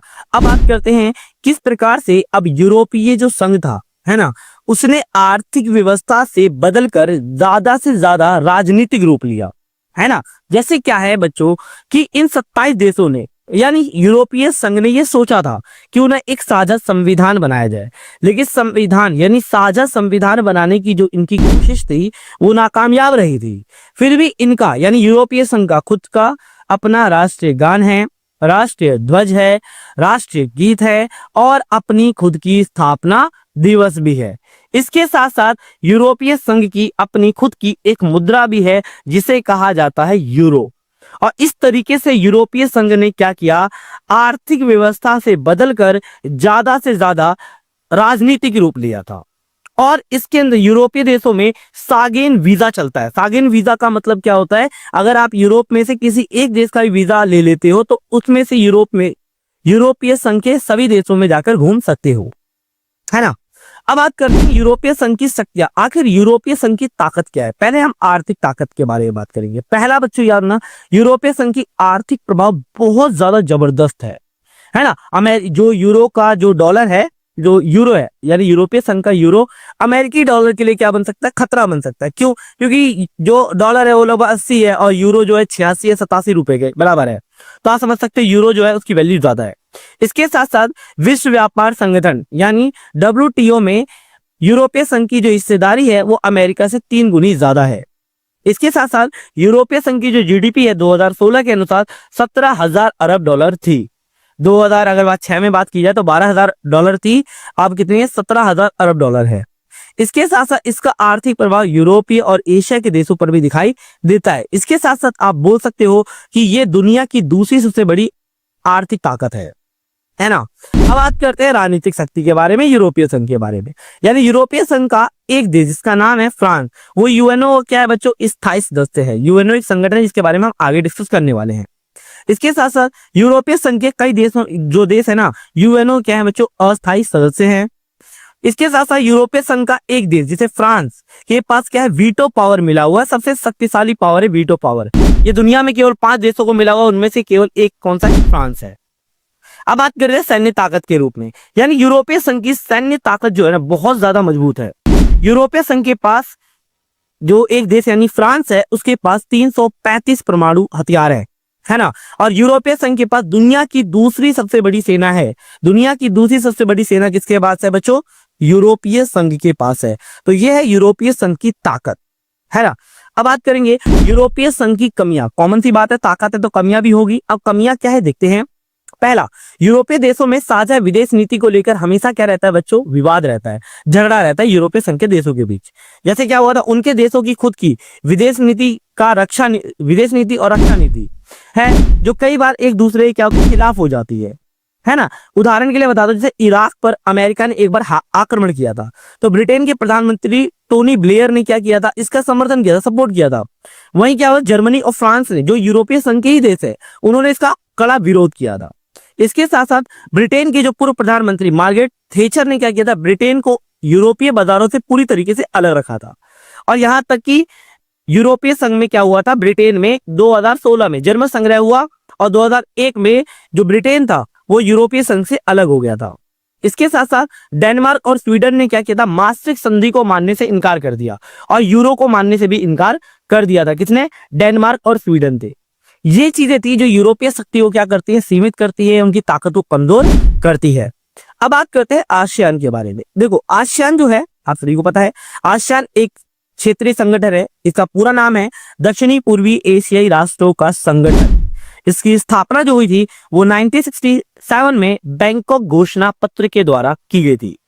आरंभ में इसके 5 संस्थापक देश थे, जैसे कि इंडोनेशिया, मलेशिया, सिंगापुर, थाईलैंड और फिलीपींस। ये 5 देश थे जो आसियान के संस्थापक देश थे। 5 अन्य देश बाद में जुड़ गए थे, जैसे कि ब्रुनई, दारुसलाम, है ना, दूसरा है वियतनाम, तीसरा है कंबोडिया, चौथा है लाओस और 5वां है म्यांमार। अर्थात अब आसियान में 10 देश है ना। इसके साथ साथ अब बात करते हैं आखिर आसियान की स्थापना करने का मुख्य उद्देश्य क्या था। पहला उद्देश्य क्या था? तीव्र गति से आर्थिक विकास करना, ताकि उसके माध्यम से सामाजिक और सांस्कृतिक विकास को हासिल किया जा सके। दूसरा कारण था कानून के शासन और जो यूएनओ के जो नियम हैं, वो कायदे हैं, उनको लागू किया जा सके और क्षेत्रीय शांति स्थापित की जा सके। इन्हीं उद्देश्यों के साथ आसियान की स्थापना की गई थी। आसियान की एक अन्य विशेषता में आता है आसियान शैली। जैसे कि अगर मैं बात करूं, जैसे आसियान वे भी कहा जाता है। देखो बच्चों, आसियान अक्सर क्या करता है? अनौपचारिक, टकराव रहित और सहयोगात्मक मेल मिलाप करता है। अर्थात ये लड़ाई झगड़ा किसी से नहीं करता और इसी के द्वारा इसने काफी ज्यादा यश यानी प्रसिद्धि कमाई है और इसी को ही कहा जाता है आसियान शैली या आसियान वे कहा जाता है। अब बात करते हैं आसियान के 3 स्तंभ। तो बच्चों याद ना, आसियान के 3 स्तंभ थे। पहला था जिसे 2003 में स्थापित किया गया था, जिसे पहला है आसियान सुरक्षा समुदाय, दूसरा है आसियान आर्थिक समुदाय, तीसरा है आसियान सामाजिक एवं सांस्कृतिक समुदाय। आसियान सुरक्षा समुदाय के बारे में अगर हम बात करें तो देखो बच्चों, मैंने अभी आपको बताया आसियान क्षेत्रीय विवादों को सैनिक टकराव तक नहीं ले जाता। दूसरा, इसके सदस्य देशों के बीच एक समझौता हुआ है जिसमें निष्पक्षता, सहयोग और हस्तक्षेप को क्या किया जाएगा, बढ़ावा दिया जाएगा। 10 देशों में यह समझौता हुआ है। इसके साथ साथ सुरक्षा और विदेश नीति के मामले में अगर देखा जाए तो इन सभी देशों में तालमेल रहता है। जैसे कि इन्होंने क्या किया था, 1994 में आसियान क्षेत्रीय मंच ARF की स्थापना की थी जो सुरक्षा और विदेश नीति से संबंधित था, है ना। दूसरा इसका समुदाय आता है आसियान आर्थिक समुदाय। आसियान आर्थिक समुदाय में क्या था बच्चों, जैसे आसियान क्षेत्र की कुल अर्थव्यवस्था अमेरिका, यूरोप और जापान की तुलना में थोड़ी कम है। यूरोपीय देश जो आसियान की अर्थव्यवस्था है ना, वो इन देशों की तुलना में थोड़ा कम है, लेकिन की विकास की जो गति है ना, वो इन सबसे तीव्र है ना। इसके साथ साथ आसियान आर्थिक समुदाय का मेन मोटिव क्या है, आसियान देशों के लिए एक साझा बाजार मतलब स्थापित करना, उत्पादन का आधार तैयार करना और इस इलाके में सामाजिक और आर्थिक विकास में मदद देना, इसका उद्देश्य था। आसियान ने क्या किया है बच्चों, निवेश, श्रम और सेवाओं के मामले में इसने मुक्त व्यापार क्षेत्र की स्थापना करी, जिसे कहते हैं फ्री ट्रेड एरिया यानी FTA की स्थापना की है और उसको बढ़ावा देने पर बल दिया है। इसके साथ साथ आसियान तेजी से बढ़ता हुआ एक महत्वपूर्ण क्षेत्रीय संगठन है। इसके विजन दस्तावेज यानी 2020 में यह साफ कहा गया है कि आसियान अंतर्राष्ट्रीय स्तर पर बहुमुखी भूमिका निभा रहा है ना, बड़े स्तर पर भूमिका निभा रहा है। इसके साथ साथ आसियान क्या करता है, टकराव की जगह बातचीत के द्वारा क्या करता है, समस्याओं का समाधान करता है। इसी के जरिए उसने क्या किया था, लगभग तकरीबन मतलब पूर्वी तिमोर और कंबोडिया के संकट को संभाला था। किसने, आसियान ने। तो ये था बच्चों आसियान और यूरोपीय संघ के बारे में हमने डीप डिस्कस करी। अगर आप लोगों को वीडियो अच्छी लगी हो, इन्फॉर्मेटिव लगी हो, तो प्लीज वीडियो को लाइक, शेयर एंड सब्सक्राइब जरूर करें। मिलते एक नई वीडियो के साथ, धन्यवाद। हेलो दोस्तों, स्वागत है आपका हमारे YouTube channel DSR study point. तो आज हम बात करने वाले हैं क्लास 12 का पॉलिटिकल साइंस का चैप्टर नंबर 2 होने वाला है, जिसका नाम है सत्ता के समकालीन केंद्र। ये इस वीडियो का सेकंड पार्ट होने वाला है। फर्स्ट पार्ट अपलोड कर दिया गया है, जाकर आप देख सकते हो यार यूट्यूब पे मेरे चैनल पर, और जाके सब्सक्राइब करो, ठीक है। चलो आगे बात करते हैं। हमने प्रीवियस वीडियो में तो हमने बात कर ली थी यूरोपीय संघ के बारे में और आसियान के बारे में हमने बात कर ली थी। आज हम बात करेंगे चीनी अर्थव्यवस्था के उत्थान के बारे में, अर्थात चीनी अर्थव्यवस्था के उत्थान के बारे में। आप सभी को पता है चीन जो है एक काफी बढ़ती हुई एक आर्थिक ताकत के रूप में उभर कर सामने आ रहा है, और ये कहा जाता है 2040 तक वो एक महाशक्ति यानी आर्थिक तौर पर एक महाशक्ति बन सकता है। अब कैसे चीन ने अपनी अर्थव्यवस्था का उत्थान किया देखते हैं। पहला देखो बच्चों, 1949 में माओ के नेतृत्व में यहाँ एक आंदोलन हुआ था, एक क्रांति हुई थी जिसे कहा जाता है साम्यवादी क्रांति, है ना, या माओवादी क्रांति कहा जाता है ना। यह जनवादी गणराज्य की स्थापना की गई थी। इसके अंदर क्या हुआ था, आर्थिक रूप से जो पिछड़े साम्यवादी चीन ने क्या किया था, पूंजीवादी दुनिया से ना अपने सारे रिश्ते तोड़ दिए थे। सोवियत संघ के साथ अपने रिश्ते रखे थे, बाकी सभी पूंजीवादी देशों के साथ अपने संबंध तोड़ दिए थे। पूंजीवादी देश मतलब जैसे अमेरिका, यूरोप, इन सबसे देशों से अपने संबंध तोड़ दिए थे। इसके बाद इसने क्या किया, ऐसे में इसके पास एक ही उपाय था कि जो इसके पास संसाधन है उसी के इससे क्या करना था, अपना गुजारा चलाना था। इसके बाद कोई और चारा नहीं था, रास्ता नहीं था। थोड़े समय तक इसे सोवियत मदद मिल रहा था। सोवियत संघ ने क्या किया, थोड़े समय तक इसे मदद करी, उसके बाद उसने बंद कर दिया था। इसके पास विदेशी बाजारों से जो तकनीक या सामान को खरीदने के लिए लगातार इसके पास विदेशी मुद्रा की बहुत ज्यादा कमी हो गई थी, है ना। और चीन ने अब सोचा, अब दिमाग लगाया चीन ने कि जिन चीजों को वो आयातित कर रहा है, अर्थात जो अलग अलग देशों से वो मंगा रहा है, अब चीन ने क्या किया, इन चीजों को देश के अंदर यानी घरेलू स्तर पर बनाना शुरू कर दिया था, है ना। इसके साथ साथ इसने क्या किया, चीन ने अपने सभी नागरिकों को रोजगार देना शुरू कर दिया, सामाजिक कल्याण की योजनाओं का लाभ देना शुरू कर दिया, है ना। अपने नागरिकों को शिक्षा देना शुरू कर दिया, उन्हें स्वास्थ्य सुविधाएं देना शुरू कर दिया, है ना। और चीन सबसे विकसित देशों में अब आगे निकल गया। इतनी ज्यादा डेवलपमेंट किया ना चीन ने कि बहुत ज्यादा आगे निकल गया था। अब अर्थव्यवस्था का विकास कैसे हुआ, तो 5 से 6% की दर से बढ़ गया था। लेकिन इसकी अर्थव्यवस्था को पूरी तरीके से मटियामलेत किसने कर दिया था, जनसंख्या ने। यानी जनसंख्या जो इसकी है 2 से 3% की वार्षिक वृद्धि हुई, और इसका पूरा का पूरा विकास जो था वो पानी में फिर गया था, है ना। तो इस तरीके से चीनी अर्थव्यवस्था का उत्थान हुआ, लेकिन फिर दोबारा गिर गया। अब फिर इसके बाद क्या हुआ, चीनी नेतृत्व ने 1970 के दशक में कुछ नीतिगत फैसले किए थे। जैसे कि पहला, 1972 में अमेरिका से दोबारा क्या किया, चीन ने संबंध बनाया। और अपने राजनीतिक एकांतवास को तोड़ा, पहला काम किया इसने। दूसरा, 1973 में वहां के नेता यानी प्रधानमंत्री का नाम था चाउ एन लॉय ने क्या किया था, कृषि का, उद्योगों का, सेना का, विज्ञान टेक्नोलॉजी का इन्होंने क्या किया, मॉडर्नाइजेशन किया अर्थात आधुनिकरण किया। ये 4 प्रस्ताव रखे थे किसने, चाउ एन लॉय ने। इसके बाद वहां आ गए देंग शाओपिंग, है ना, इन्होंने आर्थिक सुधार किया, इन्होंने बहुत बेहतर सुधार किए थे। जैसे कि इन्होंने खुले द्वार की नीति अपनाई, यानी अपने देश के लिए खोल दिया पूरे, ताकि दूसरे देश आए और उनके देशों में क्या कर सके, व्यापार कर सके। दूसरा, बाजार मूलक अर्थव्यवस्था इन्होंने स्थापित की थी। तीसरा, इन्होंने काम किया गया, चीन ने शॉक थेरेपी जैसी गलती बिल्कुल नहीं करी। इन्होंने अपनी अर्थव्यवस्था को चरणबद्ध तरीके से खोला था। पहला, 1982 में इन्होंने खेतों का निजीकरण किया। दूसरा काम क्या किया, 1998 में इन्होंने उद्योगों का निजीकरण किया, है ना, प्राइवेटाइजेशन कर लिया था इन्होंने। इसके साथ साथ व्यापार के नए कानून तैयार किए, विशेष आर्थिक क्षेत्र यानी स्पेशल इकोनॉमिक जोन बनाया, है ना, और विदेशी निवेशकर्ताओं को अपने देश में, है ना, मतलब अपने उद्योग लगाने के लिए आकर्षित किया। चीन पूरे विश्व में प्रत्यक्ष निवेश, है ना, विदेशी निवेश के लिए सबसे आकर्षक देश बनकर उभर के सामने आ रहा था। आज भी तो होता है ना, बहुत सारे देश कहाँ जाते हैं, चीन में जाते हैं अपने माल को बनाने के लिए। आज एप्पल भी अपने सारा सामान कहाँ बनवाता है, चीन में बनवाता है ना।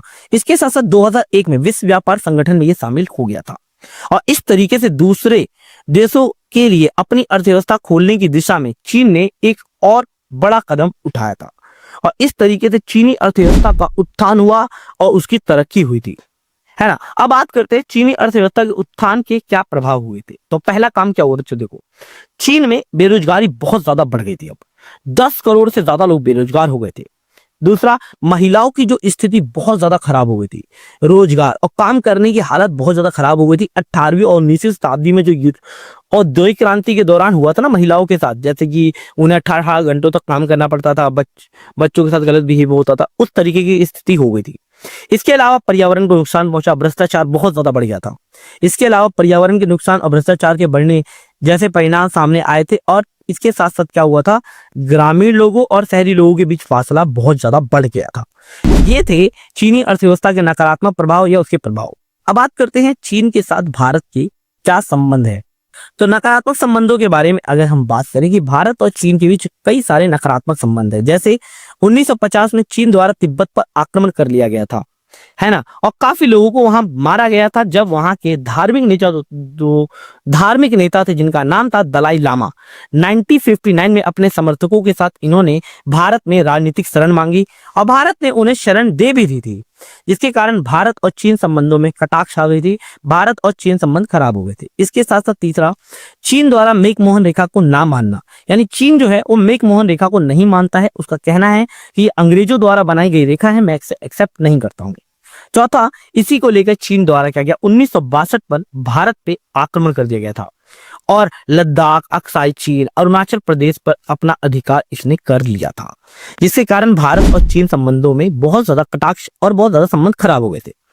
अब बात करते हैं सकारात्मक संबंध। सकारात्मक संबंध में क्या था बच्चों, देखो, अब संबंधों को सुधारने के लिए 1988 में राजीव गांधी ने चीन का दौरा किया था, पहली बात। दूसरा, 1999 में भारत और चीन के बीच व्यापार जो 30% सालाना की दर से बढ़ रहा था और 1992 में यह व्यापार 33 करोड़ 80 अरब डॉलर का हो गया, है ना, और द्विपक्षीय व्यापार फिर दोबारा बढ़ा और 2017 में 84 अरब डॉलर का व्यापार हुआ भारत और चीन के बीच, यानी भारत और चीन संबंधों में काफी सुधार आया। दूसरा, विदेशों में ऊर्जा सौदा हासिल करने का मसला वैश्विक धरातल पर भारत और चीन विश्व व्यापार संगठन में शामिल है। चीन के जो राष्ट्रपति शी जिनपिंग 2019 में भारत का दौरा किया था। इसके साथ साथ भारत की प्रधानमंत्री 2018 में नरेंद्र मोदी ने भी क्या किया था, चीन का दौरा किया था। इस तरीके से भारत और चीन संबंधों में काफी बेहतर तरीके से क्या आया था बच्चों, सुधार आया था। अब बात करते हैं जापान के बारे में। देखो बच्चों, आप सुना होगा Sony, Panasonic, Canon, Suzuki, Honda, क्योटा, है ना, और मादा जैसे प्रसिद्ध जो ब्रांडेड जो कंपनीज है ना, ये कहाँ की है, जापान की है ना। 1964 में क्या हुआ था, आर्थिक सहयोग तथा विकास संगठन, जिसका कहते हैं organisation for economic corporation and development, OECD का सदस्य बना कौन, जापान, 1964 में। और 1964 में ही जापान ने क्या किया, सबसे पहले बुलेट ट्रेन चलाई थी। 1964 में ही जापान ने सबसे पहले क्या किया था, ओलंपिक्स का आयोजन कराया था, है ना। 2017 में जापान की अर्थव्यवस्था विश्व की तीसरी सबसे बड़ी अर्थव्यवस्था हो गई है और एशिया के देशों में अकेला जापान G7 का देश है, यानी G7 जो संगठन है, ग्रुप है, इसका सदस्य है। इसके साथ साथ परमाणु बम की विभीषिका झेलने वाला भी कौन है? जापान है। एकमात्र देश कौन सा है? यानी परमाणु बम याद है ना, जब अमेरिका ने फेंका था जापान पर, तो उसके प्रभाव को झेलने वाला एकमात्र देश कौन सा है? जापान है।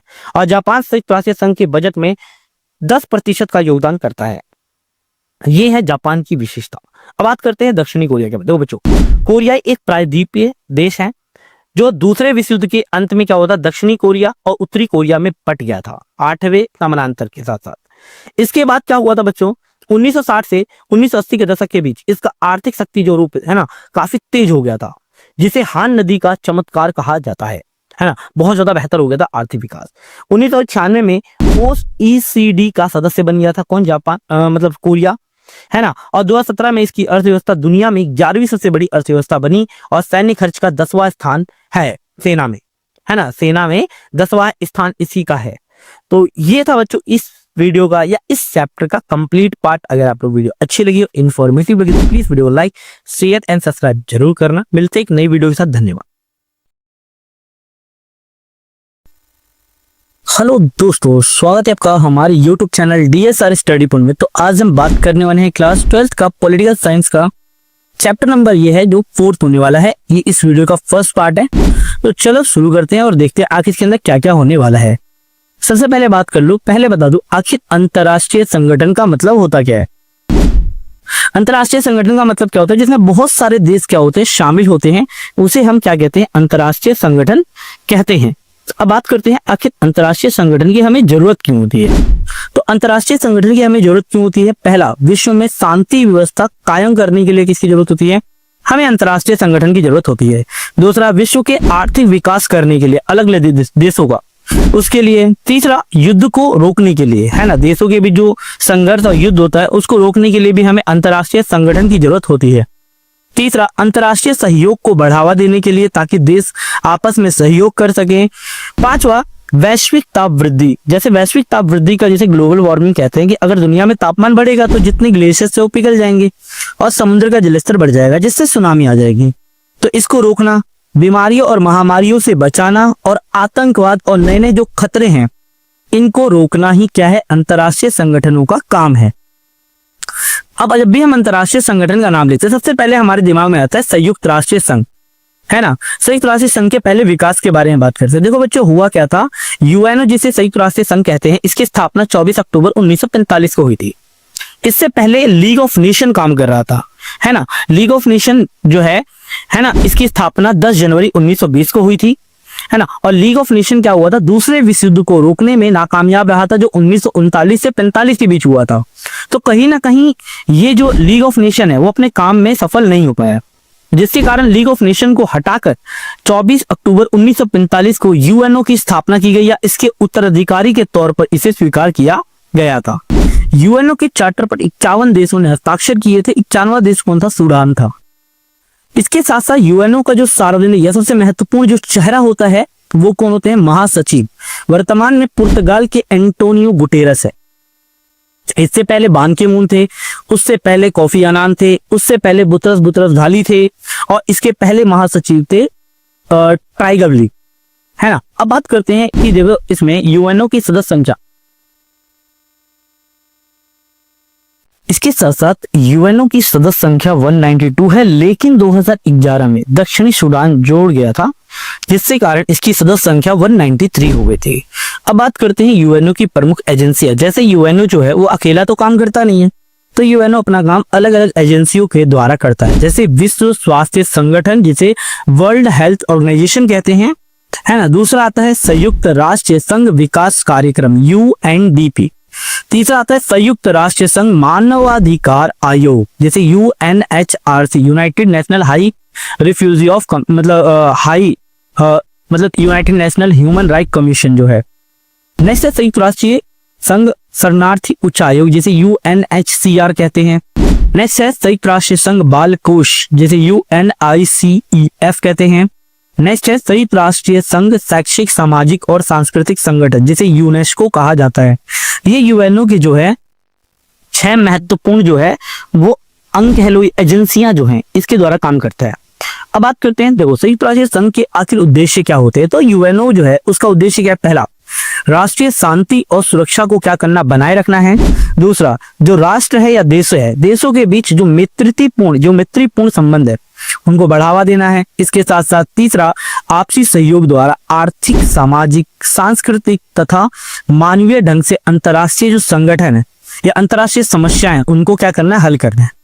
इसके साथ साथ जो अंतर्राष्ट्रीय संधियों का मतलब समझौता होता है या अंतर्राष्ट्रीय जो कानून है उनका सम्मान करना, रिस्पेक्ट करना, और देशों के आंतरिक और बाहरी अखंडता और राजनीतिक स्वतंत्रता की रिस्पेक्ट करना जो है वो यूएनओ का काम है। ये सारे क्या है, मुख्य उद्देश्य है।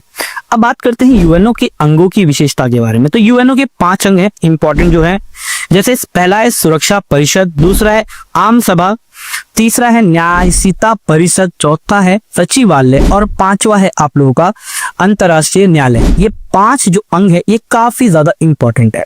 पहले बात करते हैं सुरक्षा परिषद की। तो बता दूं बच्चों, सुरक्षा परिषद यूएनओ का एक महत्वपूर्ण अंग है। सुरक्षा परिषद की जो कुल सदस्य संख्या 15 है, जिनमें से 5 स्थायी होते हैं। कौन कौन से स्थायी हैं?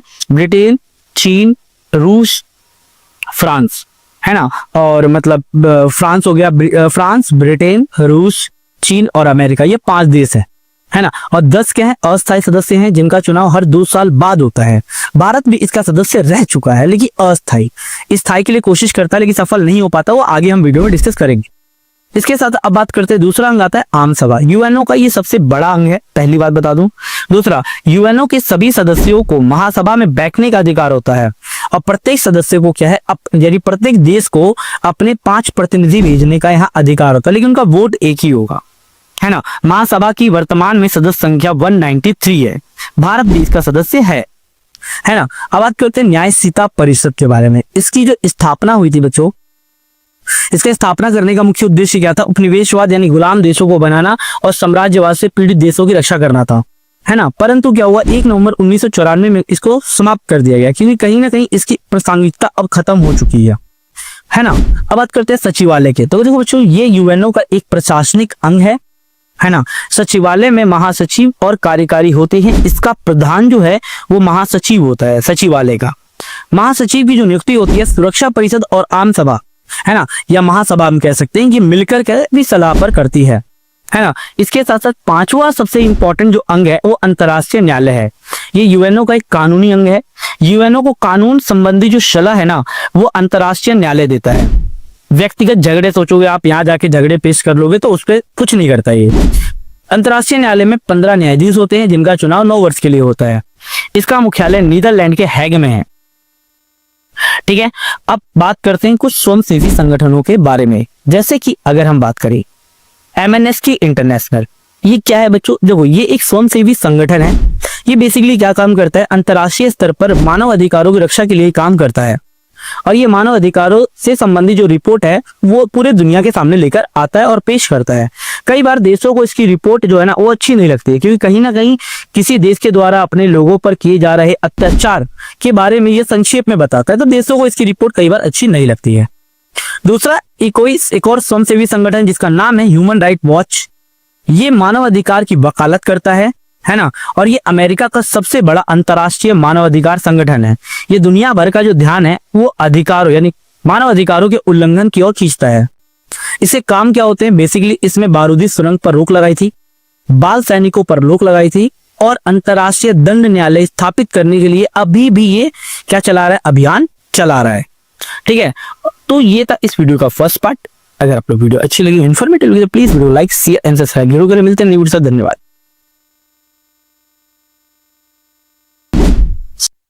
हेलो दोस्तों, स्वागत है आपका हमारे YouTube channel DSR study point में। तो आज हम बात करने वाले हैं क्लास 12 का पॉलिटिकल साइंस का।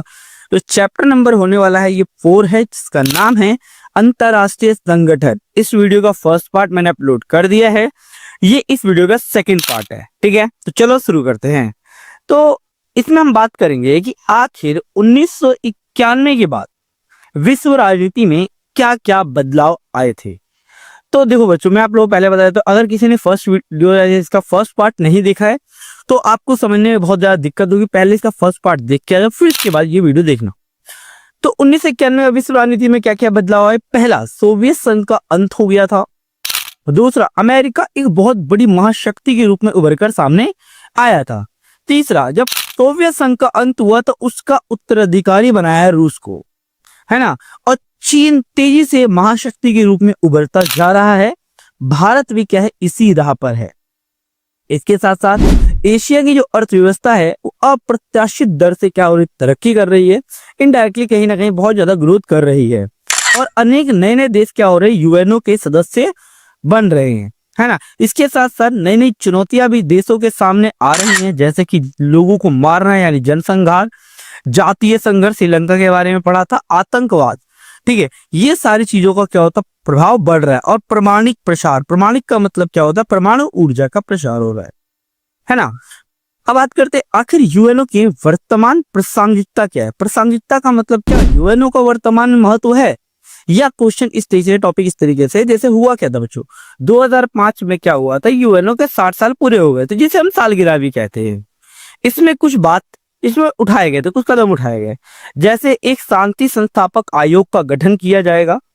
दूसरा, यदि कोई देश क्या करता है, अपने नागरिकों पर हो रहे अत्याचारों से अपने लोगों को नहीं बचा पाता है, तो विश्व बिरादरी क्या करेगी, इसके लिए कदम उठाएगी। इसके साथ साथ मानव अधिकार परिषद की स्थापना की गई, जो 19 जून 2006 से क्या है, अभी भी सक्रिय है, बहुत बेहतर तरीके से काम कर रहा है ना।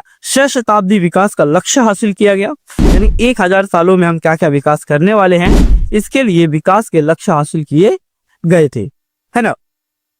इसके साथ साथ अगर हम बात करें, इसके साथ साथ क्या किया गया था, जैसे शताब्दी का मतलब होता है 1000 साल में क्या क्या विकास किया जाना है, इसके लिए सारे लक्ष्य तैयार किए गए थे। इसके साथ साथ हर रूप में जो आतंकवाद है उसकी निंदा की गई, विरोध किया गया। इसके साथ साथ लोकतंत्र कोष का एक गठन किया गया और न्यायशीलता परिषद को समाप्त करने की बात कही गई थी इसके अंदर। तो ये सारी बातें, मुख्य बातें इसके अंदर थी। अब बात करेंगे 1992 में संयुक्त राष्ट्र संघ की जो आम सभा में एक प्रस्ताव स्वीकृत किया गया था, है ना। और इस प्रस्ताव में यूएनओ की 3 कमियां बताई गई थी।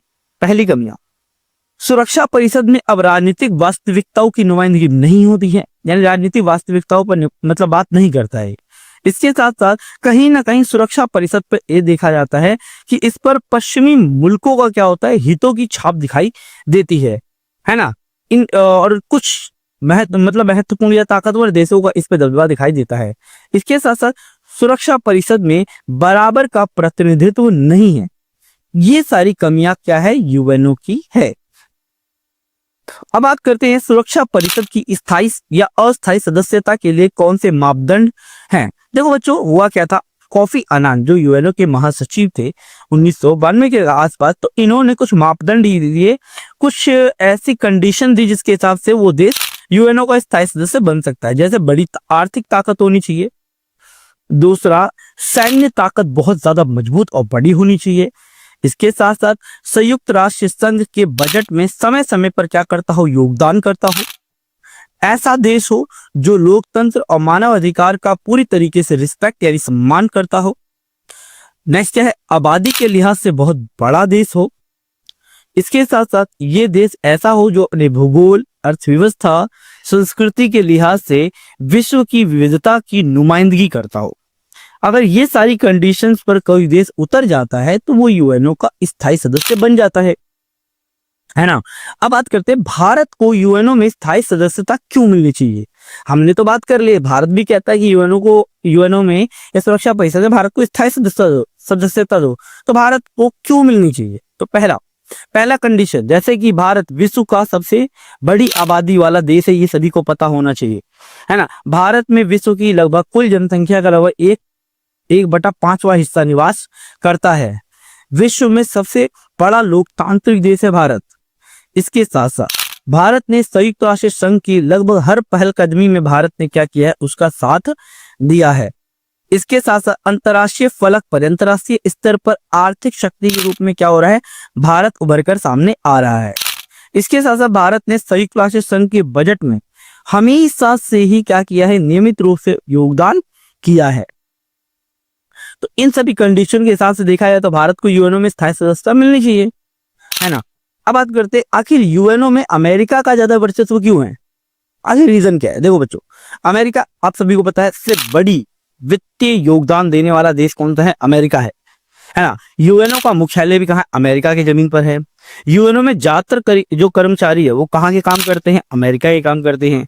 कोई भी प्रस्ताव अगर वो देखता है कि हाँ भाई मेरे या मेरे साथी के अनुकूल नहीं है, तो वीटो पावर का यूज करके क्या करता है? उस प्रस्ताव को रोक देता है। तो इन तरीकों से हम कह सकते हैं कहीं ना कहीं अमेरिका का यूएनओ में बहुत ज्यादा प्रभाव देखा जाता है ना। नेक्स्ट टॉपिक है, बढ़ती हुई परिस्थिति से प्रभावी एवं सुचारू ढंग से कार्य करने के लिए संयुक्त राष्ट्र संघ की प्रक्रिया और ढांचे में सुधार की बात कही गई थी। और इसमें कुछ सुधार की बातें कही गई, जैसे मांग क्या की थी? पहली मांग थी, इसकी ये मांग है कि सुरक्षा परिषद में स्थायी और अस्थायी सदस्य संख्या क्या की जाए? बढ़ाई जाए, ताकि समकालीन विश्व में अन्य देशों को भी क्या करे? इसमें शामिल होने का मौका मिले। ठीक है ना। दूसरा, इसके अंदर सुधार की बात कही गई थी। इसके अलावा अमेरिका और पश्चिमी देश के संयुक्त राष्ट्र संघ में जो बजट और प्रशासन में क्या किया जाए? सुधार किया जाए, ये बात कही गई थी। न्याय में आने वाले मुद्दों में भी समीक्षा की गई थी, जैसे कि कुछ देशों का मानना है कि संयुक्त राष्ट्र संघ शांति और सुरक्षा तक ही सीमित है ना। दूसरे देशों का मानना है कि संयुक्त राष्ट्र संघ अपना दायरा विकास और मानवीय हितों तक बढ़ाया जाए। शिक्षा, स्वास्थ्य, न्याय, पर्यावरण, ऐसे मुद्दों पर भी तो यूएनओ बात करे, इन सब चीजों पर तो बात करता ही नहीं है। तो ये सारी बातें में सुधार की बात कही गई थी। बात करते हैं संयुक्त राष्ट्र संघ में भारत का योगदान करता है यूएनओ में। तो देखो बच्चों, शांति सुरक्षा को बढ़ावा देता है भारत हमेशा से ही, है ना। आप सभी को पता है भारत ही क्या है? निशस्त्रीकरण का प्रबल समर्थक है, हमेशा से ही निशस्त्रीकरण को बढ़ावा दिया है ना। इसके साथ साथ क्या है, दक्षिणी कोरिया संकट के समय भारत ने यूएनओ का साथ दिया था। इराक का कुवैत पर जब आक्रमण किया था तो उस समय भारत ने मध्यस्थता की थी। स्वेज नहर के मामले में भारत ने सहयोग किया था यूएनओ का। मानव अधिकार की रक्षा में हर पहलकदमी भारत हमेशा से ही क्या करता है? योगदान देता है। तो इन सभी चीजों से हम कह सकते हैं कि भारत संयुक्त राष्ट्र संघ में समय समय पर योगदान देता है। अब बात करते हैं विश्व बैंक के बारे में। सभी को पता है, देखो दूसरे विश्व युद्ध के दौरान क्या हुआ था? 1944 में विश्व बैंक की औपचारिक स्थापना की गई। इस बैंक की गतिविधियां प्रमुख रूप से क्या है? विकासशील देशों से संबंधित है। ये बैंक क्या करते हैं? मानवीय विकास, कृषि, ग्रामीण विकास, सिंचाई, ग्रामीण सेवाएं, पर्यावरण सुरक्षा, प्रदूषण को कम करना, नियम बनाना, लागू करना, आधारभूत ढांचा उपलब्ध कर, जैसे सड़क, शहरी विकास, बिजली, इन सब चीजों को मतलब बढ़ावा देना, है ना। इन सब चीजों को उपलब्ध कराना ही विश्व बैंक का काम है। ठीक है ना। ये अपने सदस्य देशों को क्या करता है? आसान और अनुदान देता है, मतलब आसान शर्तों पर क्या करता है? ऋण देता है। ज्यादा गरीब देशों को तो ये अनुदान वापस नहीं चुकाने पड़ते हैं, मतलब कोई ज्यादा गरीब है तो कहता है कोई दिक्कत नहीं, तो पैसा ही मत दे। इस अर्थ में ये संस्था समकालीन वैश्विक अर्थ व्यवस्था को भी और ज्यादा प्रभावित करती है। इसी तरह एक और संगठन है जिसका नाम है विश्व व्यापार संगठन। देखो विश्व व्यापार संगठन जिसे वर्ल्ड ट्रेड ऑर्गेनाइजेशन कहते हैं, जिसकी स्थापना लगभग 1995 में हुई थी। ये अंतर्राष्ट्रीय संगठन है जो व्यापार संबंधी नियम बनाता है। इस संगठन की स्थापना 1995 में हुई थी। ये संगठन general agreement on trade and tariff के उत्तराधिकारी के रूप में था। पहले इसे गेट कहा जाता था, 1945 में स्थापित हुई थी, लेकिन 1995 में इसका नाम बदल के वर्ल्ड ट्रेड ऑर्गेनाइजेशन कर दिया गया था, जो दूसरे विश्व युद्ध के बाद अस्तित्व में आया था। इनके सदस्य संख्या जो है वो 164 है 2018 के हिसाब से, और हर फैसला सभी सदस्यों की सहमति से लिया जाता है। तो ये है विश्व व्यापार संगठन। इसके साथ साथ और भी बता दो, देखो लेकिन अमेरिका, यूरोपीय संघ, जापान जैसी बड़ी आर्थिक शक्तियों ने क्या किया है? विश्व व्यापार संगठन को मतलब इस तरीके से किया है ना जिससे उनका हित हो। विकासशील देशों की बहुत शिकायतें रहती है कि इस संगठन पर ऐसी कार्य प्रणाली है उसमें पारदर्शिता नहीं रहती है ना। आर्थिक ताकतें उन्हें धकियाती हैं। इस पर मतलब बहुत ताकतवर देशों को क्या दिखाई देता है? वर्चस्व दिखाई देता है।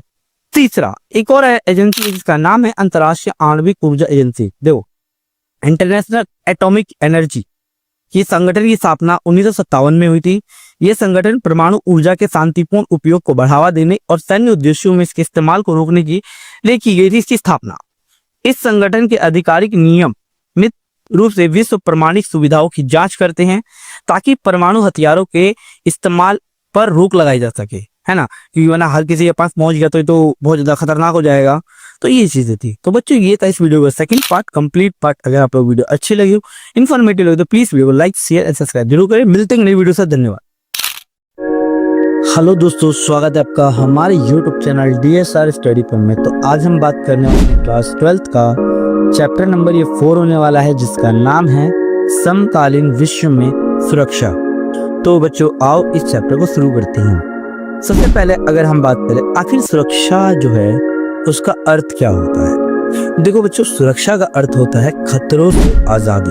अब बात आती है किस प्रकार की खतरों से आजादी, आगे बात करते हैं। देखो, परंतु केवल उन चीजों को सुरक्षा से जुड़ी चीजों का विषय बनाया जाए जिससे जीवन के हमारे केंद्रीय मूल्य जुड़े हो, है ना। जीवन की क्या जुड़े हो, हमारे केंद्रीय। जैसे कि अगर देखो, सुरक्षा की दो धारणाएं होती है। एक होती है पारंपरिक धारणा, ठीक है ना, पारंपरिक धारणा, और दूसरी होती है गैर परंपरागत या गैर परंपरागत धारणा, ठीक है ना। परंपरागत धारणा में दो सुरक्षा आती है, यानी बाहरी खतरे आते हैं इसके अंतर्गत और आंतरिक खतरे आते हैं। बाहरी खतरों में क्या आता है, जैसे सैन्य हमला, जैसे कोई देश हम पर आक्रमण ना कर दे। दूसरा जनसंहार, यानी लगातार लोगों की हत्या होना ज्यादातर। तीसरा है शक्ति संतुलन, है ना। चौथा गठबंधन। पांचवा है आपका शस्त्रीकरण। ये ऐसे खतरे, मतलब ये ऐसी चीजें हैं, ये खतरे हैं और इनसे निपटा जा सकता है। दूसरा आता है आंतरिक खतरे। आंतरिक खतरों में आता है कानून व्यवस्था, अलगाववाद, गृह युद्ध, ये आंतरिक खतरों में आता है, ठीक है बच्चों। गैर परंपरागत धारणा में या गैर परंपरागत जो चीजें होती है उसके अंतर्गत भी दो चीजें आती हैं, एक मानवता की सुरक्षा और एक विश्व को सुरक्षा। मानवता का मतलब क्या होता है, जो पूरे मानव के या हमारे जितने ही मानव समाज है उनके लिए सुरक्षा जरूरी है। जैसे कि व्यापक अर्थ में भूखा, यानी बड़े स्तर पर भूखमरी फैलना एक तरीके से मानवता की सुरक्षा है, खतरा है वो, और उसको सुरक्षा करनी चाहिए। दूसरा है महामारी। महामारी कहीं ना कहीं एक पूरे के पूरे मानव जाति को खत्म कर सकती है, कोरोना आपने देखा ही होगा। तीसरा प्राकृतिक विपदा, अगर आज वैश्विक ताप वृद्धि हो जाए, सुनामी आ जाए, तो केवल हमारे लिए नहीं अतः पूरे विश्व के लिए ये समस्या उत्पन्न हो जाए।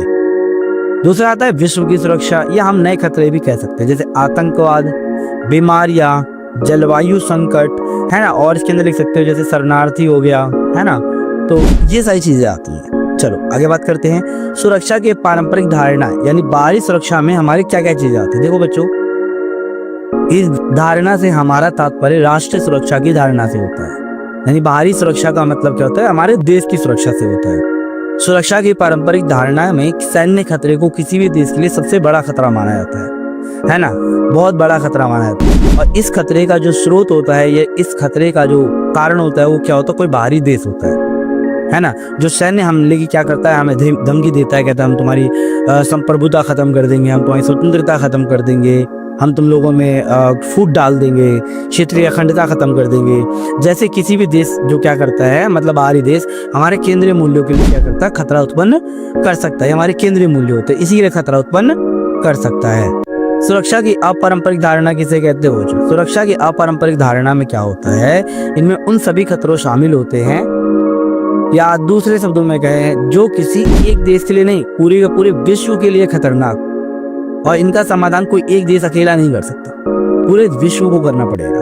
तो उसे हम सुरक्षा की अपारंपरिक धारणा। जैसे कोरोना आया था, तो कोरोना केवल भारत के लिए थोड़ा ना आया था, पूरे विश्व के लिए आया था, है ना। बर्ड फ्लू हो गया, मेडिका हो गया, ऐसी बीमारियां सिर्फ भारत के लिए थोड़ी ना थी।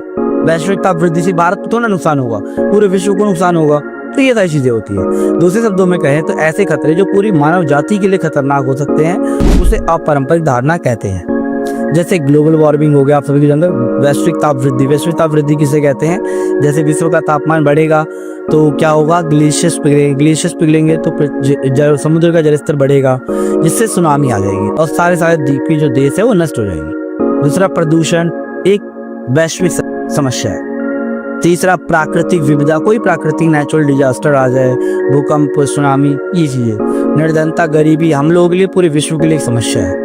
महामारी हो गई, आतंकवाद हो गया, शरणार्थियों की समस्या हो गई, बढ़ती हुई जनसंख्या हो गई, तो किसी एक देश के लिए बच्चों पूरे विश्व की ये समस्या है। नेक्स्ट है, किसी देश की सरकार के पास अगर युद्ध होता है तो उसके पास कौन कौन से विकल्प होते हैं, ऑप्शन होते हैं। पहला ऑप्शन होता है या तो वो आत्मसमर्पण कर दे बिना युद्ध किए, यार भैया मेरे बस की तो नहीं है, मैं तुमसे नहीं जीत सकता, है ना, तो ये कर दे। दूसरा क्या होता है, यानी हमलावर देश को क्या कर दे, वो हरा दे, ठीक है ना, ये भी कर सकता है। तीसरा क्या है, दूसरे पक्ष को इस बात को बिना युद्ध किए मान लेना चाहिए कि युद्ध से होने वाला नाश इस हद तक बढ़ाने का संकेत देना कि दूसरा पक्ष सहम कर हमला ना करे, है ना। कहने का मतलब क्या है, उसे इतना डरा दो कि भाई अगर युद्ध होगा तो काफी लोग मारे जाएंगे, पैसा बहुत ज्यादा खर्च होगा, है ना। इस तरीके से अगर हम दूसरे को डरा देते हैं तो कहीं ना कहीं सामने वाला युद्ध के लिए मना कर देगा। एक शब्द होता है अवरोध। अवरोध का मतलब क्या होता है? देखो, सुरक्षा नीति का संबंध युद्ध की आशंका को रोकना होता है, यानी युद्ध की आशंका को रोकना ही क्या कहलाता है? अवरोध कहलाता है। युद्ध होने से पहले से रोक दो ना, बातचीत कर लो, है कि नहीं है। अब बात करते हैं रक्षा। रक्षा क्या होता है? देखो, युद्ध को या तो सीमित करना, क्या युद्ध को समाप्त कर देना, क्या कहलाता है? रक्षा कहलाता है। सीमित कर दो या उसे समाप्त कर दो। और देखो, परंपरागत सुरक्षा नीति के दो तत्व होते हैं, है ना। एक होता है शक्ति संतुलन और दूसरा होता है गठबंधन। आओ देखते हैं आखिर इन दोनों का मीनिंग होता क्या है। पहले मतलब बात करते हैं शक्ति संतुलन। शक्ति संतुलन का मतलब क्या होता है? कोई देश क्या करता है, अपने ऊपर होने वाली संभावित जो युद्ध है ना, या उसे लगता है कि हाँ मेरे पास क्या होना, युद्ध होने वाला है, या किसी अन्य खतरे के प्रति क्या है, वो एक्टिव है, संवेदनशील है, उसे पता है भाई कोई ना कोई खतरा मेरे ऊपर आ रहा है ना।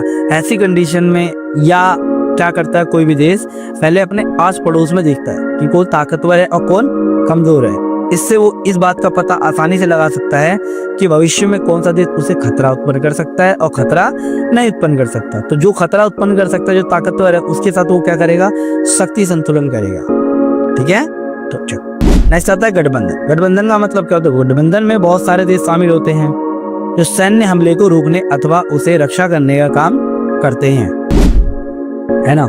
अधिकांश गठबंधन क्या होते हैं? लिखित होते हैं। ज्यादातर गठबंधन क्या होता है? लिखित और एक औपचारिक रूप से होते हैं, है ना। ऐसे गठबंधन को ये बात बिल्कुल पता होती है कि आखिर खतरा किससे है। गठबंधन में देशों को शामिल जो होते हैं ना, उन्हें पता होता है खतरा किससे है। इसीलिए किसी देश अथवा गठबंधन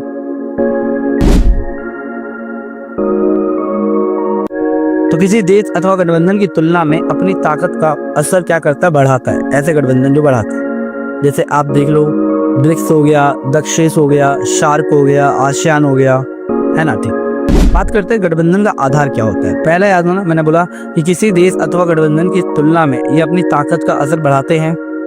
दूसरा, गठबंधन राष्ट्रीय हितों पर आधारित होते हैं। जब राष्ट्रीय हित किसी देश के बदल जाते हैं तो गठबंधन बदल जाते हैं या गठबंधन टूट जाते हैं। ठीक है, तो ये गठबंधन की विशेषता होती है। अब बात करते हैं एशिया और अफ्रीका के नव स्वतंत्र देशों के पास के सामने कौन कौन सी चुनौतियां हैं। देखो बच्चों, एक तो इन देशों के सामने पड़ोसी देशों से सैन्य हमले की हमेशा आशंका रहती है कि कोई दूसरा या उनका पड़ोसी देश उन पर आक्रमण ना कर दे, है ना, उनकी अर्थव्यवस्था खराब ना कर दे, लोगों को ना मार दे। दूसरा, इन्हें अंदरूनी सैन्य संघर्ष की हमेशा चिंता रहती है ना, कि कहीं उनके देश में ही कहीं उनके जो लोग हैं वो कहीं आपस में लड़ फड़ गए ना मर जाए, या सेना ना उन्हें मार दे। तो इस तरीके की आशंका उन्हें हमेशा रहती है। ठीक है, और आप और भी लिख सकते हो, जैसे आतंकवाद भी इनके लिए समस्या रहती है, निर्धनता भी है एशिया के सामने, है ना, गरीबी। ठीक है, तो ये चीज है। चलो, सहयोग मूलक सुरक्षा का मतलब क्या होता है? बच्चों, सुरक्षा के कुछ मुद्दे ऐसे होते हैं जिनको निपटने के लिए सैन्य टकराव के बजाय हमें क्या करना पड़ता है? सहयोग की जरूरत होती है। जैसे आतंकवाद है, आतंकवाद से युद्ध से थोड़ी लड़ सकते हो। आतंकवाद से निपटने के लिए सैन्य मदद ली जा सकती है, लेकिन जो गरीबी है, जो लोग एक दूसरे देश से दूसरे देशों में जा रहे हैं, इनसे निपटने के लिए आपको क्या करना पड़ेगा? कहीं ना कहीं सहयोग लेना पड़ेगा। इसके लिए सैन्य जो चीजें हैं वो फायदेमंद नहीं है। ऐसी रणनीतियों को तैयार करना महत्वपूर्ण हो जाता है। ठीक, ऐसी रणनीतियों को तैयार करना एक महत्वपूर्ण हो जाता है जिसमें अंतर्राष्ट्रीय सहयोग शामिल होता है, जो द्विपक्षीय क्षेत्र या महाद्वीपीय या वैश्विक स्तर पर होते हैं। तो सहयोग से ही हम क्या कर सकते हैं? बहुत सारे खतरों से निपट सकते हैं। जैसे अगर बात की जाए सहकारी सुरक्षा में, अंतर्राष्ट्रीय और राष्ट्रीय दोनों तरह के अन्य खिलाड़ी शामिल होते हैं। देखो, लेकिन सहकारी सुरक्षा भी अंतिम उपाय के रूप में क्या करता है? वो बल का प्रयोग करता है। कहता है भैया बल के दम पे अब इसको काम करो। अंतर्राष्ट्रीय समुदाय को तानाशाही से निपटने के लिए बल के प्रयोग को मंजूरी देनी पड़ सकती है। कभी ऐसा जरूरी हो सकता है कि अगर कोई तानाशाही कर सकता है या कोई देश करता है तो हमें बल प्रयोग करना पड़ेगा। ठीक है, तो ये था इस वीडियो का फर्स्ट पार्ट। वीडियो अच्छी लगी, इन्फॉर्मेटिव लगी, please video like share subscribe. धन्यवाद।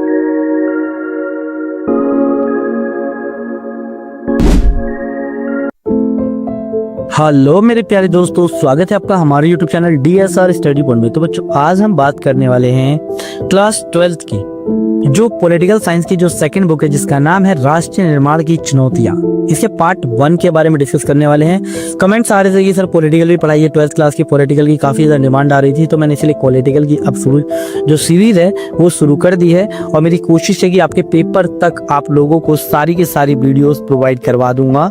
ठीक है, तो चलो वीडियो करते हैं शुरू। तो देखो बच्चों, पहले तो आप लोगों को सभी को पता होगा कि भारत जो है ना वो 14 और 15 अगस्त 1947 की मध्य रात्रि को आजाद हुआ था। और आजाद तो हुआ, यानी भारत लगभग 341 साल क्या रहा था, ईस्ट इंडिया कंपनी का गुलाम रहा था। भारत में गुलामी का जो दौर था ना वो काफी पुराना है और काफी लंबा है। मतलब काफी लंबे समय तक भारत क्या था, अंग्रेजों का गुलाम था। और हम अगर बात की जाए तो केवल भारत को अंग्रेजों ने ही गुलाम नहीं बनाए रखा था, भारत पहले मुगलों का भी गुलाम था। मतलब जो आता था हमें वो क्या करता था, गुलाम बनाते लग जाता था। तो भारत में गुलामी का जो इतिहास है काफी ज्यादा पुराना है।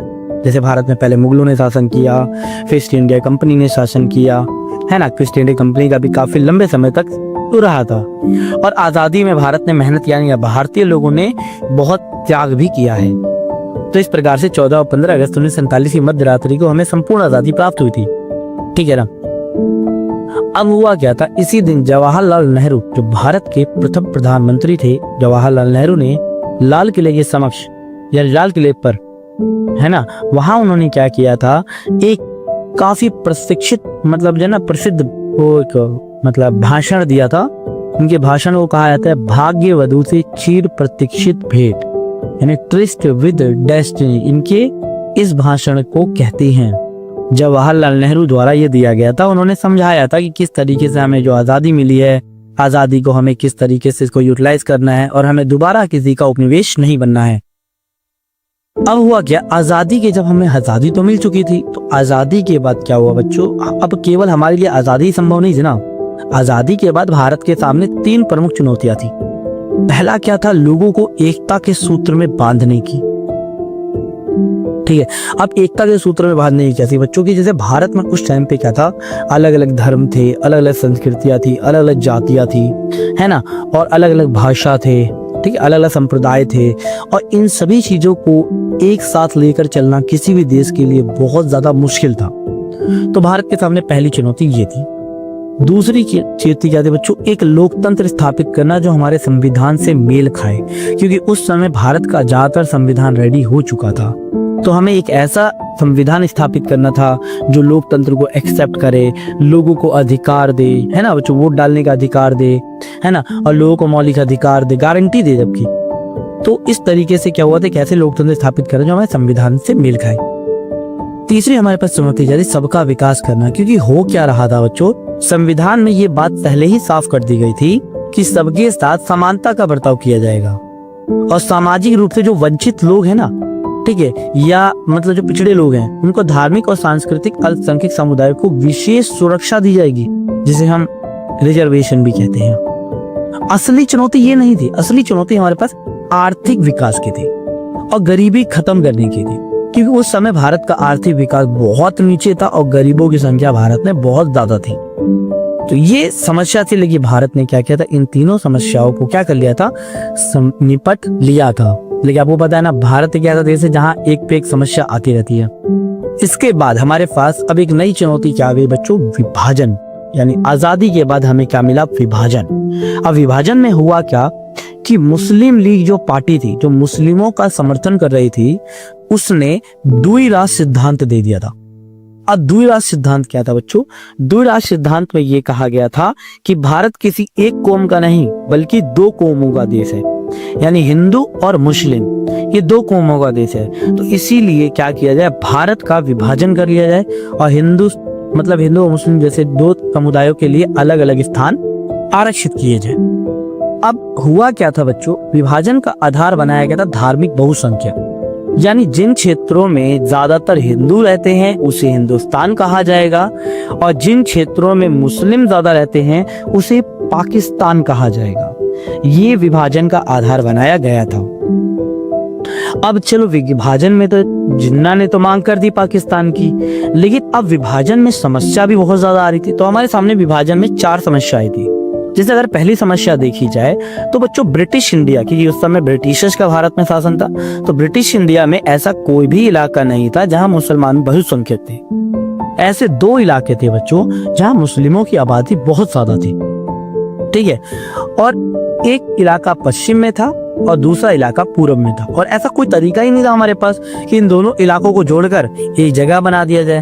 तो इसे देखते हुए ये फैसला लिया गया कि पाकिस्तान जो है ना, पाकिस्तान इलाके में 2 जगह शामिल की जाएगी, यानी एक पश्चिमी पाकिस्तान दिया जाएगा और एक पूर्वी पाकिस्तान दिया जाएगा। और इसके बीच में क्या है कि भारतीय भूभाग का एक बड़ा विस्तार रहेगा। तो ये निर्णय लिया गया। तो पहली समस्या हमारे सामने ये थी।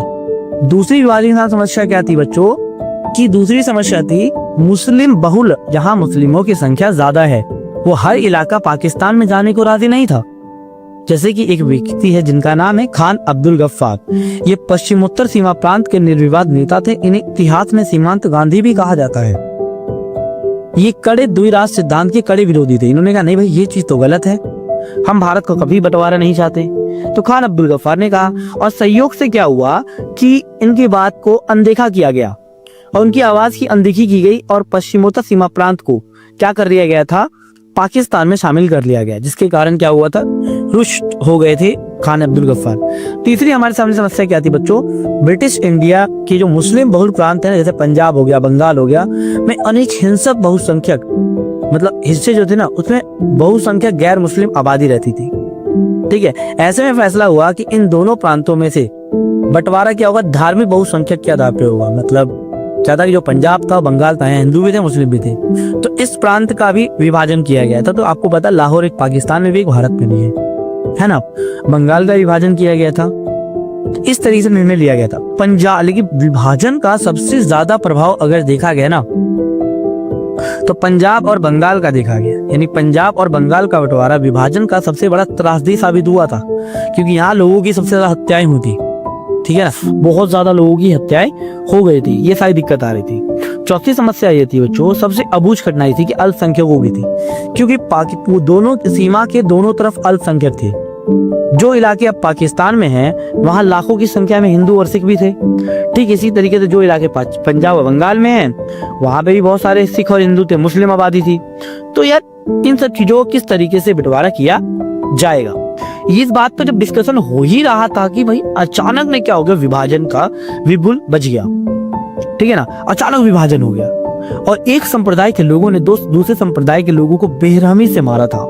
ये जो विभाजन था अनियोजित था, आकस्मिक था, ठीक है ना, और हिंसा से भरा हुआ था बच्चों, ठीक है ना। यानी जो लोग एक साथ रहते हुए आ रहे थे, हिंदू और मुस्लिम भाई की तरह रहते हुए आ रहे थे, आज वो एक दूसरे के क्या बन गए थे, कट्टर दुश्मन बन गए थे, ठीक है। और यहाँ सांप्रदायिक दंगे होने लग गए, अर्थात हिंदुओं ने मुस्लिमों, जैसे हिंदू और सिखों ने क्या कर दिया, मुस्लिमों को मारा, ठीक है, और मुस्लिमों ने हिंदू और सिखों को मारा, ठीक है। हिंदू और मुस्लिमों ने, जो हिंदू थे और सिख थे, उन्होंने मुस्लिम बहुल क्षेत्र में जाना छोड़ दिया, वहीं मुस्लिमों ने हिंदू और सिख बहुल प्रांत में जाना छोड़ दिया, ठीक है। इसके साथ साथ लोगों को काफी लंबे समय तक शिविरों में रहना पड़ा, क्योंकि विभाजन के दौरान तो लोगों के पास घर बार सब छूट गया था, है ना, वो तो बेघर हो गए थे। क्योंकि कई सारे गांव में क्या होता है, लोगों को घर से बाहर निकलने के लिए, उन्हें घर से निकालने के लिए कुछ घंटों का वक्त दिया गया था, ठीक है। और कई लोगों को मतलब इस तरीके से शिविरों में रहकर अपना जीवन यापन करना पड़ा थी। इसके साथ साथ महिलाओं को अगवा किया गया, महिलाओं का बलात्कार किया गया, जबरन उनको क्या नाम है, धर्म परिवर्तन किया गया, ठीक है ना। और इस तरीके से यहाँ तक कि क्या हुआ कि कई सारे लोगों ने अपने घर की कुल और इज्जत को बचाने के लिए अपनी ही घर की बहू बेटियों को जहर देकर मार दिया। उन्हें तो रिस्पेक्ट चाहिए थी, तो इस तरीके से मार दिया, ठीक है ना। और इस तरीके से बहुत सारी जो महिलाएं थी वो गुमनाम जिंदगी जीने लग गई थी किसी अन्य लोगों के साथ। इसके साथ साथ विभाजन के दौरान 5 से 10 लाख लोगों की मृत्यु हो गई थी बच्चों। 5 से 10 लाख लोग मारे गए थे और लगभग 80 लाख लोगों का विस्थापन हुआ था। यानी 80 लाख लोग क्या हो गए थे, इस विभाजन में अपना घर बार छोड़ने के लिए क्या हो गए थे, मजबूर हो गए थे, ठीक है। तो इस तरीके का विभाजन था, ठीक है। कई इतिहासकारों ने या कविताओं लेखकों ने इसे दिल के 2 टुकड़े होना भी कहा है, जैसे है ना, जैसे अमृत प्रीतम कौर जो थी, है ना, ये पंजाब की थी। तो इस तरीके से बहुत सारे लोगों ने क्या कहा कि इसे दिल के दो टुकड़े, या अलग अलग तरीके से ये कहा है। और ये दुनिया का सबसे बड़ा विस्थापन था। तो बच्चों ये था इस वीडियो का फर्स्ट पार्ट था। अगर आप लोगों को वीडियो अच्छी लगी हो, इन्फॉर्मेटिव लगी हो, तो प्लीज वीडियो को लाइक, शेयर एंड सब्सक्राइब जरूर करें। मिलते हैं नई वीडियो से। धन्यवाद। अगली बार मैं इसको पूरा चैप्टर कंप्लीट कर दूंगा। ठीक है, धन्यवाद। हेलो दोस्तों, स्वागत है आपका हमारे YouTube channel DSI study point में। तो बच्चों आज हम बात करने वाले हैं क्लास 12th का जो चैप्टर नंबर फर्स्ट है। ठीक है, पॉलिटिकल साइंस का, जो पॉलिटिकल साइंस का सेकंड बुक है ना हमारी इंडिया वाली, उसका जो फर्स्ट चैप्टर है जिसका नाम है राष्ट्र निर्माण की चुनौतियां। ये बच्चों इस वीडियो का सेकंड पार्ट होने वाला है। फर्स्ट पार्ट मैंने अपलोड कर दिया है, लिंक डिस्क्रिप्शन में भी है और यूट्यूब पे भी है, जाकर आप देख सकते हैं और वीडियो का समझिए। तो बच्चों चलो शुरू करते हैं। तो इस वाले में हम लोग पहले वीडियो में हमने बात कर ली थी कि आखिर भारत को आज़ादी किस तरीके से मिली और भारत को आज़ादी के यानी कि मतलब विभाजन, मतलब आज़ादी के बाद किन किन चुनौतियों का सामना करना पड़ा, विभाजन किस तरीके से हुआ, विभाजन के परिणाम किस प्रकार से हुए। अब इसमें हम बात करेंगे राष्ट्र निर्माण के लिए, राज्यों का निर्माण। तो पहले बात करते थे, देखो बच्चों जब भारत आज़ाद नहीं हुआ था उससे पहले भारत जो था वो बहुत सारे रजवाड़ों में बटा हुआ था। भारत मुख्यतः देखा जाए 365 रजवाड़ों में बटा हुआ था, जिनमें से उड़ीसा में 26 रजवाड़े थे, छत्तीसगढ़ में 15 रजवाड़े थे और सौराष्ट्र मतलब गुजरात और महाराष्ट्र को मिलकर बनाया जा रहा था, तो उसमें 14 बड़े रजवाड़े थे और 119 छोटे रजवाड़े थे। तो इस प्रकार से पूरा का पूरा जो भारत था वो 565 रजवाड़ों में क्या था, बटा हुआ था। ठीक है, अब देसी रजवाड़ों की चर्चा में 3 बातें सामने आई थी। पहली बात ये थी कि ज्यादातर जो रजवाड़े थे वो भारतीय संघ का हिस्सा बनना चाहते थे, है ना, भारत में शामिल होना चाहते थे। दूसरी बात ये आई कि दूसरी वजह कि भारत सरकार का जो रुख था ना, ठीक है, वो लचीला था। वह कुछ इलाकों को काफी ज्यादा स्वतंत्रता देना चाहती थी, हो भी गई थी। जैसे कि जम्मू कश्मीर को क्या दिया गया था, विशेष राज्य का दर्जा दिया गया था। तो भारत का रुख थोड़ा लचीला था। तीसरा, विभाजन की पृष्ठभूमि में जो विभिन्न इलाके थे ना, उनका सीमांकन का सवाल ज्यादा खींच रहा था। ऐसे में देश में क्षेत्रीय अखंडता और एकता का सवाल सबसे अहम भूमिका निभा रहा था, क्योंकि यार आप किस तरीके से सीमा का निर्धारण किया जाएगा, है ना, तो सीमा का निर्धारण करने में काफी ज्यादा दिक्कतें आ रही थी। अब बात करते हैं इंस्ट्रूमेंट ऑफ एक्शन, अर्थात अधिकतर जो रजवाड़े थे, ठीक है, तो रजवाड़ों के जो शासक थे ना बच्चों, वो भारतीय संघ का हिस्सा बनना चाहते थे। तो जो भारतीय संघ का हिस्सा बनना चाहते थे उन्हें क्या करना था कि मतलब एक सहमति विलय पत्र पर हस्ताक्षर करना था। और इस सहमति विलय पत्र को क्या कहते थे, इंस्ट्रूमेंट ऑफ एक्सेशन के नाम से जाना जाता है। तो सरदार वल्लभ भाई पटेल क्या किया था, सारे रजवाड़ों के पास गए और इस इंस्ट्रूमेंट ऑफ एक्सेशन अर्थात सहमति विलय पत्र पर हस्ताक्षर करवाया।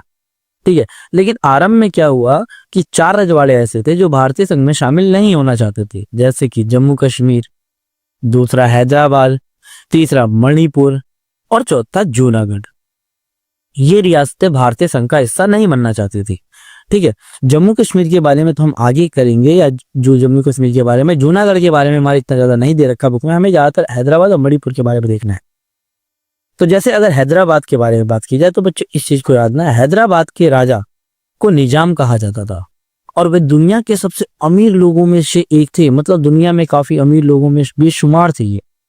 ठीक है, लेकिन क्या हुआ था, सबसे पहले तेलंगाना में क्या हुआ, निजाम के खिलाफ ना एक आंदोलन कर दिया वहां के लोगों ने, और निजाम ने इन आंदोलन को कुचलने के लिए ना कुछ गुंडे भेजे और इन गुंडों को रजाकार कहा जाता था। रजाकार एक अर्धसैनिक बल था जो क्या करता था, जो मतलब वे किसानों को क्या करते थे और महिलाओं का शोषण करते थे। ठीक है, लूटपाट करते थे, हत्या, बलात्कार, ये सारी चीजें क्या होते थे, रजाकार किया करते थे। रजाकार जो होते थे ना बच्चों, वो बहुत सांप्रदायिक थे, मतलब गैर मुसलमानों को अपना निशाना बनाते थे, मुसलमानों को नहीं, गैर मुसलमानों को अपना निशाना बनाते थे। फिर भारत ने क्या किया, अपनी सेना यहाँ भेजी, कहा हैदराबाद। ठीक है, और हैदराबाद में भेजते हुए क्या हुआ, रजाकार और भारतीय सेनाओं के बीच क्या चला, युद्ध चला। और युद्ध के पश्चात क्या हुआ, रजाकार मतलब जो क्या हुआ कि हैदराबाद की जो सेना थी वो बुरी तरीके से भारतीय सेना से हार गई और हारने के पश्चात ही क्या हुआ कि निजाम ने भारत के सामने जो थे ना वो घुटने टेक दिए, और घुटने के टेकने के साथ क्या हुआ, हैदराबाद का भारतीय संघ में विलय हो गया। इस प्रकार से हैदराबाद का विलय हुआ था। इसके साथ साथ जब सरदार वल्लभ भाई पटेल गए थे इनके पास, तो इन्होंने, बच्चों याद ना, कि इन्होंने भारत के साथ यथास्थिति बहाल करने के लिए 1 वर्ष का टाइम मांगा था, लेकिन यहाँ आंदोलन के लोगों का शोषण कर रहे थे ये, तो इस तरीके से हैदराबाद का भारतीय संघ में विलय कराया गया। दूसरा आता है बच्चों मणिपुर रियासत का विलय। देखो मणिपुर के जो राजा थे वो बोध चंद्र सिंह थे, बोध चंद्र सिंह, ठीक है। वो भारत के साथ विलय व सहमति पत्र पर हस्ताक्षर किए थे, वो सहमत हुए थे कि हाँ भाई मुझे भारत में जाना है, ठीक है। इसके बदले में क्या किया था, उनकी स्वतंत्रता को बरकरार रखने का आश्वासन दिया गया था भारत सरकार द्वारा कि आपकी स्वतंत्रता को बनाए रखा जाएगा, ठीक है। और इसके साथ साथ वहां मतलब क्या कराया गया था, चुनाव कराया गया था। मणिपुर भारत का सबसे पहला राज्य था जहां सार्वभौमिक व्यस्त मताधिकार के आधार पर 1948 में जून में चुनाव कराए गए थे, ठीक है। तो यहाँ चुनाव कराया गया, और चुनाव कराने के बाद क्या हुआ, इसको मतलब क्या हुआ था, सर्वसहमति से मणिपुर का भारत में विलय कराया गया था। लेकिन क्या हुआ, मणिपुर की कांग्रेस चाहती थी कि मणिपुर का विलय भारत में हो जाए, लेकिन वहां की जनता नहीं चाहती थी, और मणिपुर का विलय भारत में हो ये नहीं चाहती थी वहां की। तो मणिपुर का विलय भारत में हो तो गया, लेकिन वहां की जो जनता है ना बच्चों, वो अभी भी नाखुश है, वो खुश नहीं है। उन्हें लगता है कि मतलब भारत सरकार ने क्या किया था, राजा बोध चंद्र सिंह पर अनुचित दबाव डालकर क्या किया गया था, मतलब मणिपुर को भारतीय संघ में शामिल किया गया, उन्हें ऐसा लगता है, ठीक है। अब बात करते हैं बच्चों कांग्रेस का नागपुर अधिवेशन। हुआ क्या था बच्चों, कांग्रेस का 1920 में नागपुर अधिवेशन हुआ था। ये अधिवेशन काफी ज्यादा महत्वपूर्ण था, क्योंकि अधिवेशन बहुत महत्वपूर्ण था, क्योंकि क्या हुआ था, भारतीय राष्ट्रीय कांग्रेस ने क्या हुआ था, ये मान लिया था कि भारत में जो राज्य बनेंगे ना वो भाषा के आधार पर बनेंगे, ठीक है ना। और यहाँ 1920 के नागपुर अधिवेशन में ये पूरी तरीके से स्पष्टीकरण हो चुका था कि भारत में राज्यों का निर्माण भाषा के आधार पर होगा, ठीक है। अब बात आ रही थी भारत के समक्ष प्रांतों की सीमाओं को निर्धारित करने की चुनौती थी, कि भाई निर्धारित किस तरीके से किया जाएगा प्रांतों को, राज्यों को। पहला क्या था, जैसे प्रांतों की सीमाओं को इस प्रकार निर्धारित करना था कि देश की भाषाई और सांस्कृतिक बहुलता जो है ना वो आराम से दिखाई दी, और साथ साथ एकता भी दिखाई दे, हमारे भारत की एकता भी खंडित ना हो, इस तरीके से सीमाओं का निर्धारण करना था हमें, ठीक है। अब हुआ क्या कि स्वतंत्रता प्राप्ति के बाद नेताओं को बहुत सारी चिंताएं थी। जैसे कि नेताओं को चिंता हुई कि अगर भाषा के आधार पर भारत में राज्य बनाए गए तो इससे भारत में अव्यवस्था फैल सकती है, देश टूटने का भी खतरा है। ये दिक्कतें, ये हमारे नेताओं को चिंता सता रही थी, ठीक है। तो फिर क्या हुआ, भाषा के आधार पर सबसे पहला राज्य फिर बनाया गया आंध्र प्रदेश। अब आंध्र प्रदेश क्यों बनाया गया था, क्योंकि जो पुराने मद्रास में क्या होता, तेलुगु भाषी क्षेत्र में विरोध उठ पड़ा था। वर्तमान में मद्रास में तमिलनाडु आता है बच्चों, आंध्र प्रदेश भी आता है, केरल भी आता है, कर्नाटक भी आता है। यहाँ एक विशाल आंदोलन हुआ आंध्र प्रदेश के नाम का, और यहाँ इन लोगों ने क्या किया, सबसे पहले अलग राज्य की मांग करी थी, ठीक है। तेलुगु भाषी क्षेत्रों को अलग करके आंध्र प्रदेश बनाने की इन्होंने डिमांड करी थी। यहाँ के एक नेता थे जिसका नाम था, कांग्रेस के प्रसिद्ध नेता थे जिसका नाम था पोट्टी श्री रामुडू। ये भूख हड़ताल पर बैठ गए। इन्होंने कहा जब तक आंध्र प्रदेश को भाषा के आधार पर नहीं बनाया जाएगा वो भूख हड़ताल से नहीं हटेंगे। तो ये बैठ गए, ठीक है। और 56 दिनों तक क्या रहे थे, ये भूख हड़ताल पर बैठे रहते थे। 55 दिनों तक, 56वें दिन क्या हुई थी, इनकी भूख के मारे क्या हुई थी, मृत्यु हो गई थी। और जब मृत्यु हो गई तो यहाँ विद्रोह भड़क उठा और यहाँ के लोगों ने विद्रोह कर दिया, ठीक है। यहाँ विधायकों ने, लोग सड़क पर आ गए थे, विधायकों ने इस्तीफा देना शुरू कर दिया। अंत में सरकार पर दबाव और ज्यादा बढ़ गया। तो उस समय हमारे भारत के प्रधानमंत्री नेहरू जी थे। तो नेहरू जी ने क्या किया, इन लोगों की बात को स्वीकार किया और भारत का पहला राज्य 1952 में बनाया गया, जिसे कहते हैं आंध्र प्रदेश, भाषा के आधार पर बनने वाला राज्य, ठीक है। अब दिक्कत क्या हो रही थी कि अब जैसे प्रकार से क्या हुआ कि जैसे आंध्र प्रदेश तो बन गया, देखिए भारत में अलग अलग राज्यों ने भी क्या करी, अब मांग करने लगे कि भैया मुझे भी भाषा के आधार पे बनाओ, मुझे भी आधार पे बनाओ। जैसे कर्नाटक, भाई कर्नाटक कन्नड़ के आधार पर बनना चाहिए, ठीक है। तमिलनाडु तेलुगु के आधार, तमिल के आधार पर बनना चाहिए, है ना। तो भारत में अलग अलग राज्यों ने अलग अलग भाषा के आधार पर मांग करने लगे। तो फिर क्या हुआ कि सरकार द्वारा राज्य पुनर्गठन आयोग की स्थापना की गई थी। इसमें बात करेंगे इसकी मुख्य सिफारिशों के बारे में। जैसे क्या हुआ, 1953 में राज्य पुनर्गठन आयोग की स्थापना की गई और 1956 में राज्य पुनर्गठन अधिनियम पारित हुआ था। ठीक है, पारित हुआ। पहले तो बात कर लेते हैं आखिर राज्य पुनर्गठन आयोग की सिफारिश क्या थी। तो पहला आप याद 1953 में जो सर्वोच्च न्यायालय के जो पहले न्यायाधीश थे, मतलब जो रह चुके न्यायाधीश थे, जिसका नाम था फजल अली की अध्यक्षता में एक समिति बनाई गई थी। इस समिति की पहली मतलब इसकी 3 सिफारिशें थी। पहला इनका ये था कि त्रिस्तरीय यानी ABC राज्य प्रणाली को समाप्त कर दिया जाए। दूसरा इन्होंने कहा कि दिल्ली, मणिपुर, अंडमान निकोबार को बस छोड़ दिया जाए, बाकी जो राज्य है ना वो उनके निकटवर्ती राज्यों में क्या कर दिया जाए, मिला दिया जाए। इनको मेन रखा जाए, बाकी निकटवर्ती राज्यों में मिला दिया जाए, केंद्र शासित प्रदेशों पे। तीसरा इनकी ये सिफारिश थी कि नए राज्यों का निर्माण भाषा के आधार पर किया जाए। ये 3 उनकी सिफारिश थी। अब इस आयोग ने अपनी रिपोर्ट 1955 में क्या हुआ था, प्रस्तुत की थी। इसके आधार पर संसद ने क्या किया, राज्य पुनर्गठन अधिनियम 1956 पारित किया, जिसके अंतर्गत क्या हुआ था, भारत में 14 राज्य बनाए गए थे और 6 केंद्र शासित प्रदेश बनाए गए थे। ठीक है, इसके साथ साथ क्या हुआ, अब नए राज्यों का निर्माण जैसे 1960 में हुआ गुजरात महाराष्ट्र का निर्माण, दूसरा 1963 में हुआ नागालैंड का निर्माण, तीसरा 1966 में हुआ पंजाब, हरियाणा और हिमाचल प्रदेश का निर्माण, 1972 में हुआ मेघालय का निर्माण, 1977 में हुआ अरुणाचल प्रदेश और मिजोरम का निर्माण, 2000 में हुआ झारखंड, उत्तराखंड और छत्तीसगढ़ का निर्माण। तो ये इस तरीके से ये सारे राज्य बनाए गए थे। तो ये था बच्चों इस वीडियो का कंप्लीट पार्ट। मैंने सारे के सारे पॉइंट्स को, ये चीजों को कवर करने की कोशिश करी है। अगर आप लोगों को वीडियो अच्छी लगी हो, इन्फॉर्मेटिव लगी हो, तो प्लीज वीडियो को लाइक, शेयर एंड सब्सक्राइब जरूर करें। मिलते हैं नई वीडियो के साथ, धन्यवाद। हेलो दोस्तों, स्वागत है आपका हमारे YouTube channel DSI study point में। तो बच्चों आज हम बात करने वाले हैं क्लास 12th की पॉलिटिकल साइंस का जो चैप्टर नंबर 2 है, जिसका नाम है एक दल का प्रभुत्व। ये बच्चों इस वीडियो का फर्स्ट पार्ट होने वाला है। तो चलिए देखते हैं आगे इस वीडियो में है क्या। तो पहला टॉपिक है बच्चों, आखिर एक दल के प्रभुत्व का आखिर मतलब क्या होता है। तो हुआ क्या था बच्चों, जब स्वतंत्रता यानी जब भारत को आजादी मिली थी, तो आजादी के बाद केवल कांग्रेस पार्टी ही सत्ता में थी। उसके बाद कोई भी अन्य पार्टियां बहुत ज्यादा कमजोर थी। तो 1952 के पहले और 1957 के दूसरे व तीसरे 1967 के तीसरे आम चुनाव में कांग्रेस पार्टी को काफी विशाल बहुमत मिला था और इन तीनों आम चुनाव में कांग्रेस पार्टी ने काफी ज्यादा सीटें जीती थी। इसीलिए इसे एक दलीय प्रभुत्व का दौर या एक दल के प्रभुत्व का दौर कहा जाता है। ठीक है, अब बात करते हैं एक दल के वर्चस्व। जैसे देखो बच्चों, अगर बात की जाए भारत में प्रथम आम चुनाव कब हुए थे, तो प्रथम आम चुनाव हुए थे 51 से 52 के बीच में, जिसमें कांग्रेस पार्टी को 364 सीटें मिली थी। ठीक है, दूसरा जो चुनाव हुआ था वो हुआ था 1957 के बीच, जिसमें 371 सीटें कांग्रेस पार्टी ने जीती थी। और तीसरा आम चुनाव जो हुआ था बच्चों, वो हुआ था 1962 में, जिसमें 371 इसमें जीता था 1957 में, और 361 सीटें जीती थी कांग्रेस पार्टी ने 1962 के चुनाव में। इस तरीके से कांग्रेस पार्टी का क्या हुआ था, लगातार 3 सालों तक क्या हुआ था, 3 आम चुनाव में वर्चस्व रहा था। ठीक है, अब बात करते हैं आखिर कांग्रेस के प्रथम 3 आम चुनाव में वर्चस्व के आखिर कारण क्या थे, क्यों भाई जीती लगातार कांग्रेस 3 बार।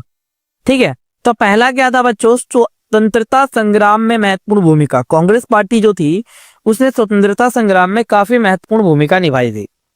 ठीक है ना, आजादी के टाइम पे जैसे असहयोग आंदोलन, भारत छोड़ो आंदोलन, सविनय अवज्ञा आंदोलन, इसमें काफी महत्वपूर्ण भूमिका रही थी। दूसरा क्या था, सुसंगठित पार्टी थी कांग्रेस पार्टी। जैसे कि अन्य पार्टियां जब अपना नीतियां और योजनाएं तैयार कर रही थी, ठीक है, तो कांग्रेस पार्टी उस समय पूरी तरीके से डेवलप हो चुकी थी। ठीक है, और सुसंगठित पार्टी थी, अपना कार्यक्रम भी लॉन्च करने वाली थी। तीसरा था सबसे पुरानी पार्टी थी, यानी कांग्रेस पार्टी सबसे पुरानी पार्टी थी। अब सोच सकते हो कि कांग्रेस पार्टी की जो स्थापना है वो हुई थी 1985 की। ठीक है, तो इस तरीके से कांग्रेस पार्टी का इस समय स्थापित हुई थी। तो ये भारत की सबसे पुरानी पार्टी थी। अब इसके साथ साथ इसमें प्रसिद्ध या करिश्माई नेता थे। ठीक है, जवाहरलाल नेहरू जैसे इसमें प्रसिद्ध और करिश्माई नेता थे। ठीक है, और इसके साथ साथ इसमें सबको समेट कर जो पार्टी थी, ये सबको समेट कर या मेल जोल के साथ चलने वाली क्या थी, ये पार्टी थी। इन सभी कारणों से प्रथम 3 आम चुनाव में कांग्रेस पार्टी के वर्चस्व रहा था।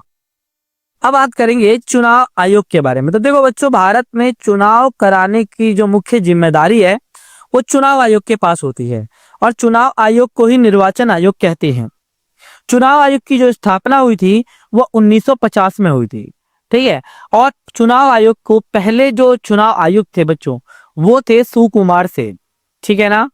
और चुनाव आयोग के निर्माण की जो विधि है वो अनुच्छेद 324 में बताई गई है। अनुच्छेद 324 में बता रखा है कि किस तरीके से चुनाव आयोग की स्थापना की जाएगी, ठीक है। अब हुआ क्या, प्रथम आम चुनाव में चुनाव आयोग को चुनाव कराने में बहुत सारी समस्याओं का सामना करना पड़ा। जैसे कि प्रथम आम चुनाव कब हुए थे, 1951 या अक्टूबर 1951 से लेकर फरवरी 1952 तक आम चुनाव हुए थे। तो इसमें क्या क्या दिक्कतें आई थी? पहला तो विशाल मतदाता थे। अब उस टाइम पे 15 करोड़ मतदाता थे हमारे भारत में वोट देने के लिए। तो इतनी बड़ी क्या थी, मतलब मतदाता थे। दूसरा था स्वतंत्र और निष्पक्ष चुनाव कराना किस तरीके से इसमें पॉसिबल होगा, इतनी ज्यादा विशाल मतदाताओं में किस तरीके से चुनाव करवाया जा सकता है।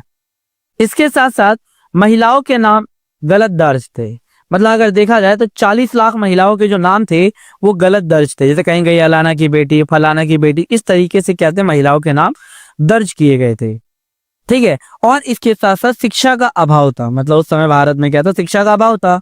इसमें से यानी 15 करोड़ में से केवल 15% लोग ही क्या थे, शिक्षित थे, ठीक है। तो क्या किया गया था, लगभग 3 लाख लोगों को प्रशिक्षित किया गया था चुनाव कराने के लिए, ठीक है। और इन 15 करोड़ लोगों को लगभग 3200 विधायकों को चुनना था।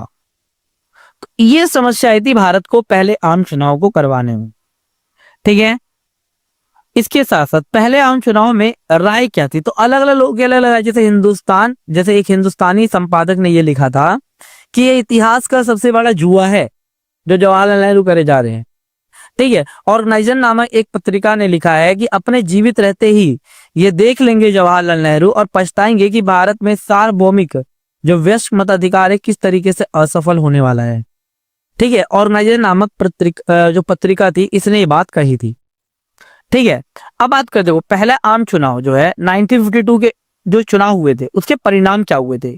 तो हुआ क्या था बच्चों, देखो भारत में लोकतंत्र सफल रहा था इस टाइम पे, ठीक है। दूसरा, लोगों ने चुनाव में भाग लेकर काफी बढ़ चढ़कर इसमें भाग लिया था। और इसके साथ चुनाव में युवाओं के बीच कड़ा मुकाबला हुआ था। हारने वाले जो भी थे नतीजे को सही बताया गया। जो हार गए थे उन लोगों ने बोला कि हाँ भाई नहीं, स्वतंत्र और निष्पक्ष रूप से चुनाव हुए हैं, ठीक है। और भारतीय जनता ने इस विचारधारा के प्रयोग को अमली लाया और पहनाया और सभी आलोचकों के क्या कर दिए थे, मुंह बंद कर दिए थे, ठीक है। चुनाव में कांग्रेस ने 364 सीटें जीती थी पहले आम चुनाव में और सबसे बड़ी पार्टी के रूप में उभर कर सामने आई थी। दूसरी सबसे बड़ी पार्टी जो थी उस समय कम्युनिस्ट पार्टी ऑफ इंडिया थी, जिसे 16 सीटें मिली थी, ठीक है। और ये मतलब केरल में थी, ठीक है। और जवाहरलाल नेहरू जो थे ना वो इसी के चुनाव के तहत क्या हुए थे, भारत के पहले प्रधानमंत्री बने थे। तो ये था बच्चों इस वीडियो का फर्स्ट पार्ट। अगर आप लोगों को वीडियो अच्छी लगी हो, इन्फॉर्मेटिव लगी तो please video like, share and subscribe जरूर करें। मिलते हैं एक नई वीडियो के साथ, धन्यवाद। हेलो दोस्तों, स्वागत है आपका हमारे YouTube channel DSR study point में। तो बच्चों आज हम बात करने वाले क्लास 12th की पॉलिटिकल साइंस का जो चैप्टर नंबर 2 है जिसका नाम है एक दल का प्रभुत्व। ये इस वीडियो का सेकंड पार्ट होने वाला है। फर्स्ट पार्ट मैंने अपलोड कर दिया है, लिंक डिस्क्रिप्शन पे भी है और यूट्यूब चैनल पे भी है, जाकर आप देख सकते हैं। तो हमने पहले जो वीडियो में हमने ये बात करी थी कि किस तरीके से भारत में चुनाव करवाना किस तरीके से एक प्रॉब्लमेटिक एक बन चुका था और किस तरीके से लगातार तीनों आम चुनाव में कांग्रेस पार्टी प्रभुत्व रहा था, ठीक है, लगातार जीतती रही थी, ठीक है। अब इसमें हम बात करेंगे कि आखिर जो शुरुआत में मतदान के तरीके और उसमें अब तक कौन कौन से बदलाव आ चुके हैं वोट डालने में। तो देखो होता क्या था बच्चों कि प्रथम 2 आम चुनाव में, ठीक है ना, प्रथम 2 आम चुनाव में अपनाई गई जो व्यवस्था है यानी मतदान की, उसमें मतपत्र का प्रयोग किया जाता था सभी उम्मीदवारों के लिए। इस मतपत्र में क्या होता था, नाम और प्रतीक दोनों होते थे। और तब मतदाता क्या करता था, अपनी पसंद के उम्मीदवार के जो सामने क्या करता था, मोहर लगाता था। और ये विधि लगभग 40 वर्ष तक भारत में रही थी। मतलब 40 वर्षों तक ये चलती रही थी ये विधि, ठीक है। इसके बाद फिर आया बच्चों इलेक्ट्रॉनिक वोटिंग मशीन यानी ईवीएम। ईवीएम का जो है बच्चों मतलब 1990 के अंत में निर्वाचन आयोग ने क्या किया था, मतदाताओं की प्राथमिकताओं को रिकॉर्ड करने हेतु क्या किया था, इलेक्ट्रॉनिक वोटिंग मशीन यानी ईवीएम की विधि आरंभ की थी और इसे 2004 में पूरे देश में लागू किया गया था। पिछले साल ये क्वेश्चन आया भी था बच्चों कि ईवीएम है ना, इलेक्ट्रॉनिक वोटिंग मशीन को देश में पूरे देश में लागू कब किया गया है, तो 2004 आप लोग याद रखिएगा। अब बात करते हैं आप लोगों का केरल में कम्युनिस्ट पार्टी की प्रथम चुनावी जीत किस तरीके से हुई। तो हुआ क्या था बच्चों, 1957 में कांग्रेस पार्टी को केरल में हार का मुंह देखना पड़ा था। मार्च 1957 में चुनाव हुए थे, मतलब विधानसभा के चुनाव हुए थे। उनमें कम्युनिस्ट पार्टी को केरल की विधानसभा के लिए सबसे ज्यादा सीटें मिली थी कम्युनिस्ट पार्टी ऑफ इंडिया को। ठीक है, 5 स्वतंत्र उम्मीदवारों का भी क्या हुआ था, इसमें स्वतंत्र समर्थन था और इस पार्टी को प्राप्त था। राज्यपाल ने क्या किया था, कम्युनिस्ट विधायक दल के नेता जिसका नाम था EMS नंबूद्रीपाद को सरकार बनाने का न्योता दिया गया था कि भैया आप सरकार बनाओ। और ये पहला अवसर था जब कम्युनिस्ट पार्टी की सरकार जो थी वो लोकतांत्रिक चुनाव के द्वारा बनी थी। ठीक है ना, तो इस चीज को आप याद रखना। और दूसरा हमारा आ जाता है बच्चों सोशलिस्ट पार्टी। और सोशलिस्ट पार्टी क्या है बच्चों, तो देखो सोशलिस्ट पार्टी की जो स्थापना हुई थी वो 1934 में हुई थी। इसके संस्थापक थे आचार्य नरेंद्र देव। और सोशलिस्ट पार्टी का उद्देश्य क्या था, समाजवादी कांग्रेस को ज्यादा से ज्यादा क्या करना, परिवर्तन, ठीक है ना, परिवर्तन कर्मी और समाजवादी बनाना था। ठीक है, लोगों की भलाई के लिए कार्य करे सरकार, इस तरीके से क्या था। तीसरा जो नेक्स्ट पार्टी थी बच्चों कम्युनिस्ट पार्टी ऑफ इंडिया थी। इसकी जो स्थापना हुई थी वो 1941 में हुई थी। ठीक है, 1941 में। और इसके संस्थापक थे AK गोपालन। ठीक है, और इसके उद्देश्य क्या थे, देश की समस्या के समाधान के लिए साम्यवाद की राह को अपनाना ही उचित समझा था। कि मतलब हम लोग है ना कम्युनिस्ट पार्टी को क्या करें हम लोग, मतलब समाजवादी व्यवस्था को हम लोग क्या करें, अपनाएं। ये इनकी विचारधारा थी। अब हुआ क्या कि 1951 में हुआ क्या कि हिंसक क्रांति का रास्ता इन्होंने त्याग दिया और आम चुनाव में भागीदारी की थी इन्होंने। और 1964 में विधानसभा चुनाव हुए थे और चीन समर्थकों ने भारतीय कम्युनिस्ट पार्टी नाम से एक दल बनाया, एक पार्टी बनाई। और 1947 में सत्ता के हस्तांतरण को मतलब सच्ची आजादी नहीं मिल पाई थी। ये लोग मानते हैं कि भाई 1947 में जो हमें आजादी मिली है वो सच्ची आजादी नहीं है। और तेलंगाना में हिंसक विद्रोह क्या हो गया था, अब बढ़ने लग गया था। ठीक है ना, तो ये था कम्युनिस्ट पार्टी के बारे में, कम्युनिस्ट पार्टी ऑफ इंडिया के बारे में। नेक्स्ट पार्टी आती है भारतीय जनसंघ पार्टी। भारतीय जनसंघ पार्टी जो है आप सभी को पता है, स्थापना जो हुई थी इसकी वो हुई थी 1951 में हुई थी। ठीक है, और जो संस्थापक थे इसके श्यामा प्रसाद मुखर्जी जो थे ना, वो इस पार्टी के संस्थापक थे और इसके अध्यक्ष भी थे। और भारतीय जनसंघ पार्टी का उद्देश्य क्या था कि एक देश, एक संस्कृति हो और एक राष्ट्र हो। ये थी भारतीय जो जनसंघ पार्टी की विचारधारा। एक देश होना चाहिए, एक संस्कृति होनी चाहिए और एक राष्ट्र होना चाहिए। ठीक है, नेक्स्ट आता है बच्चों समाजवादी दलों और कम्युनिस्ट पार्टी में आखिर डिफरेंस क्या है। ठीक है, तो समाजवादी दल की अगर बात की है तो पहला तो याद रखना ये लोकतांत्रिक विचारधारा पर विश्वास रखती थी, मतलब लोकतांत्रिक रूप से शासन चलाया जाए।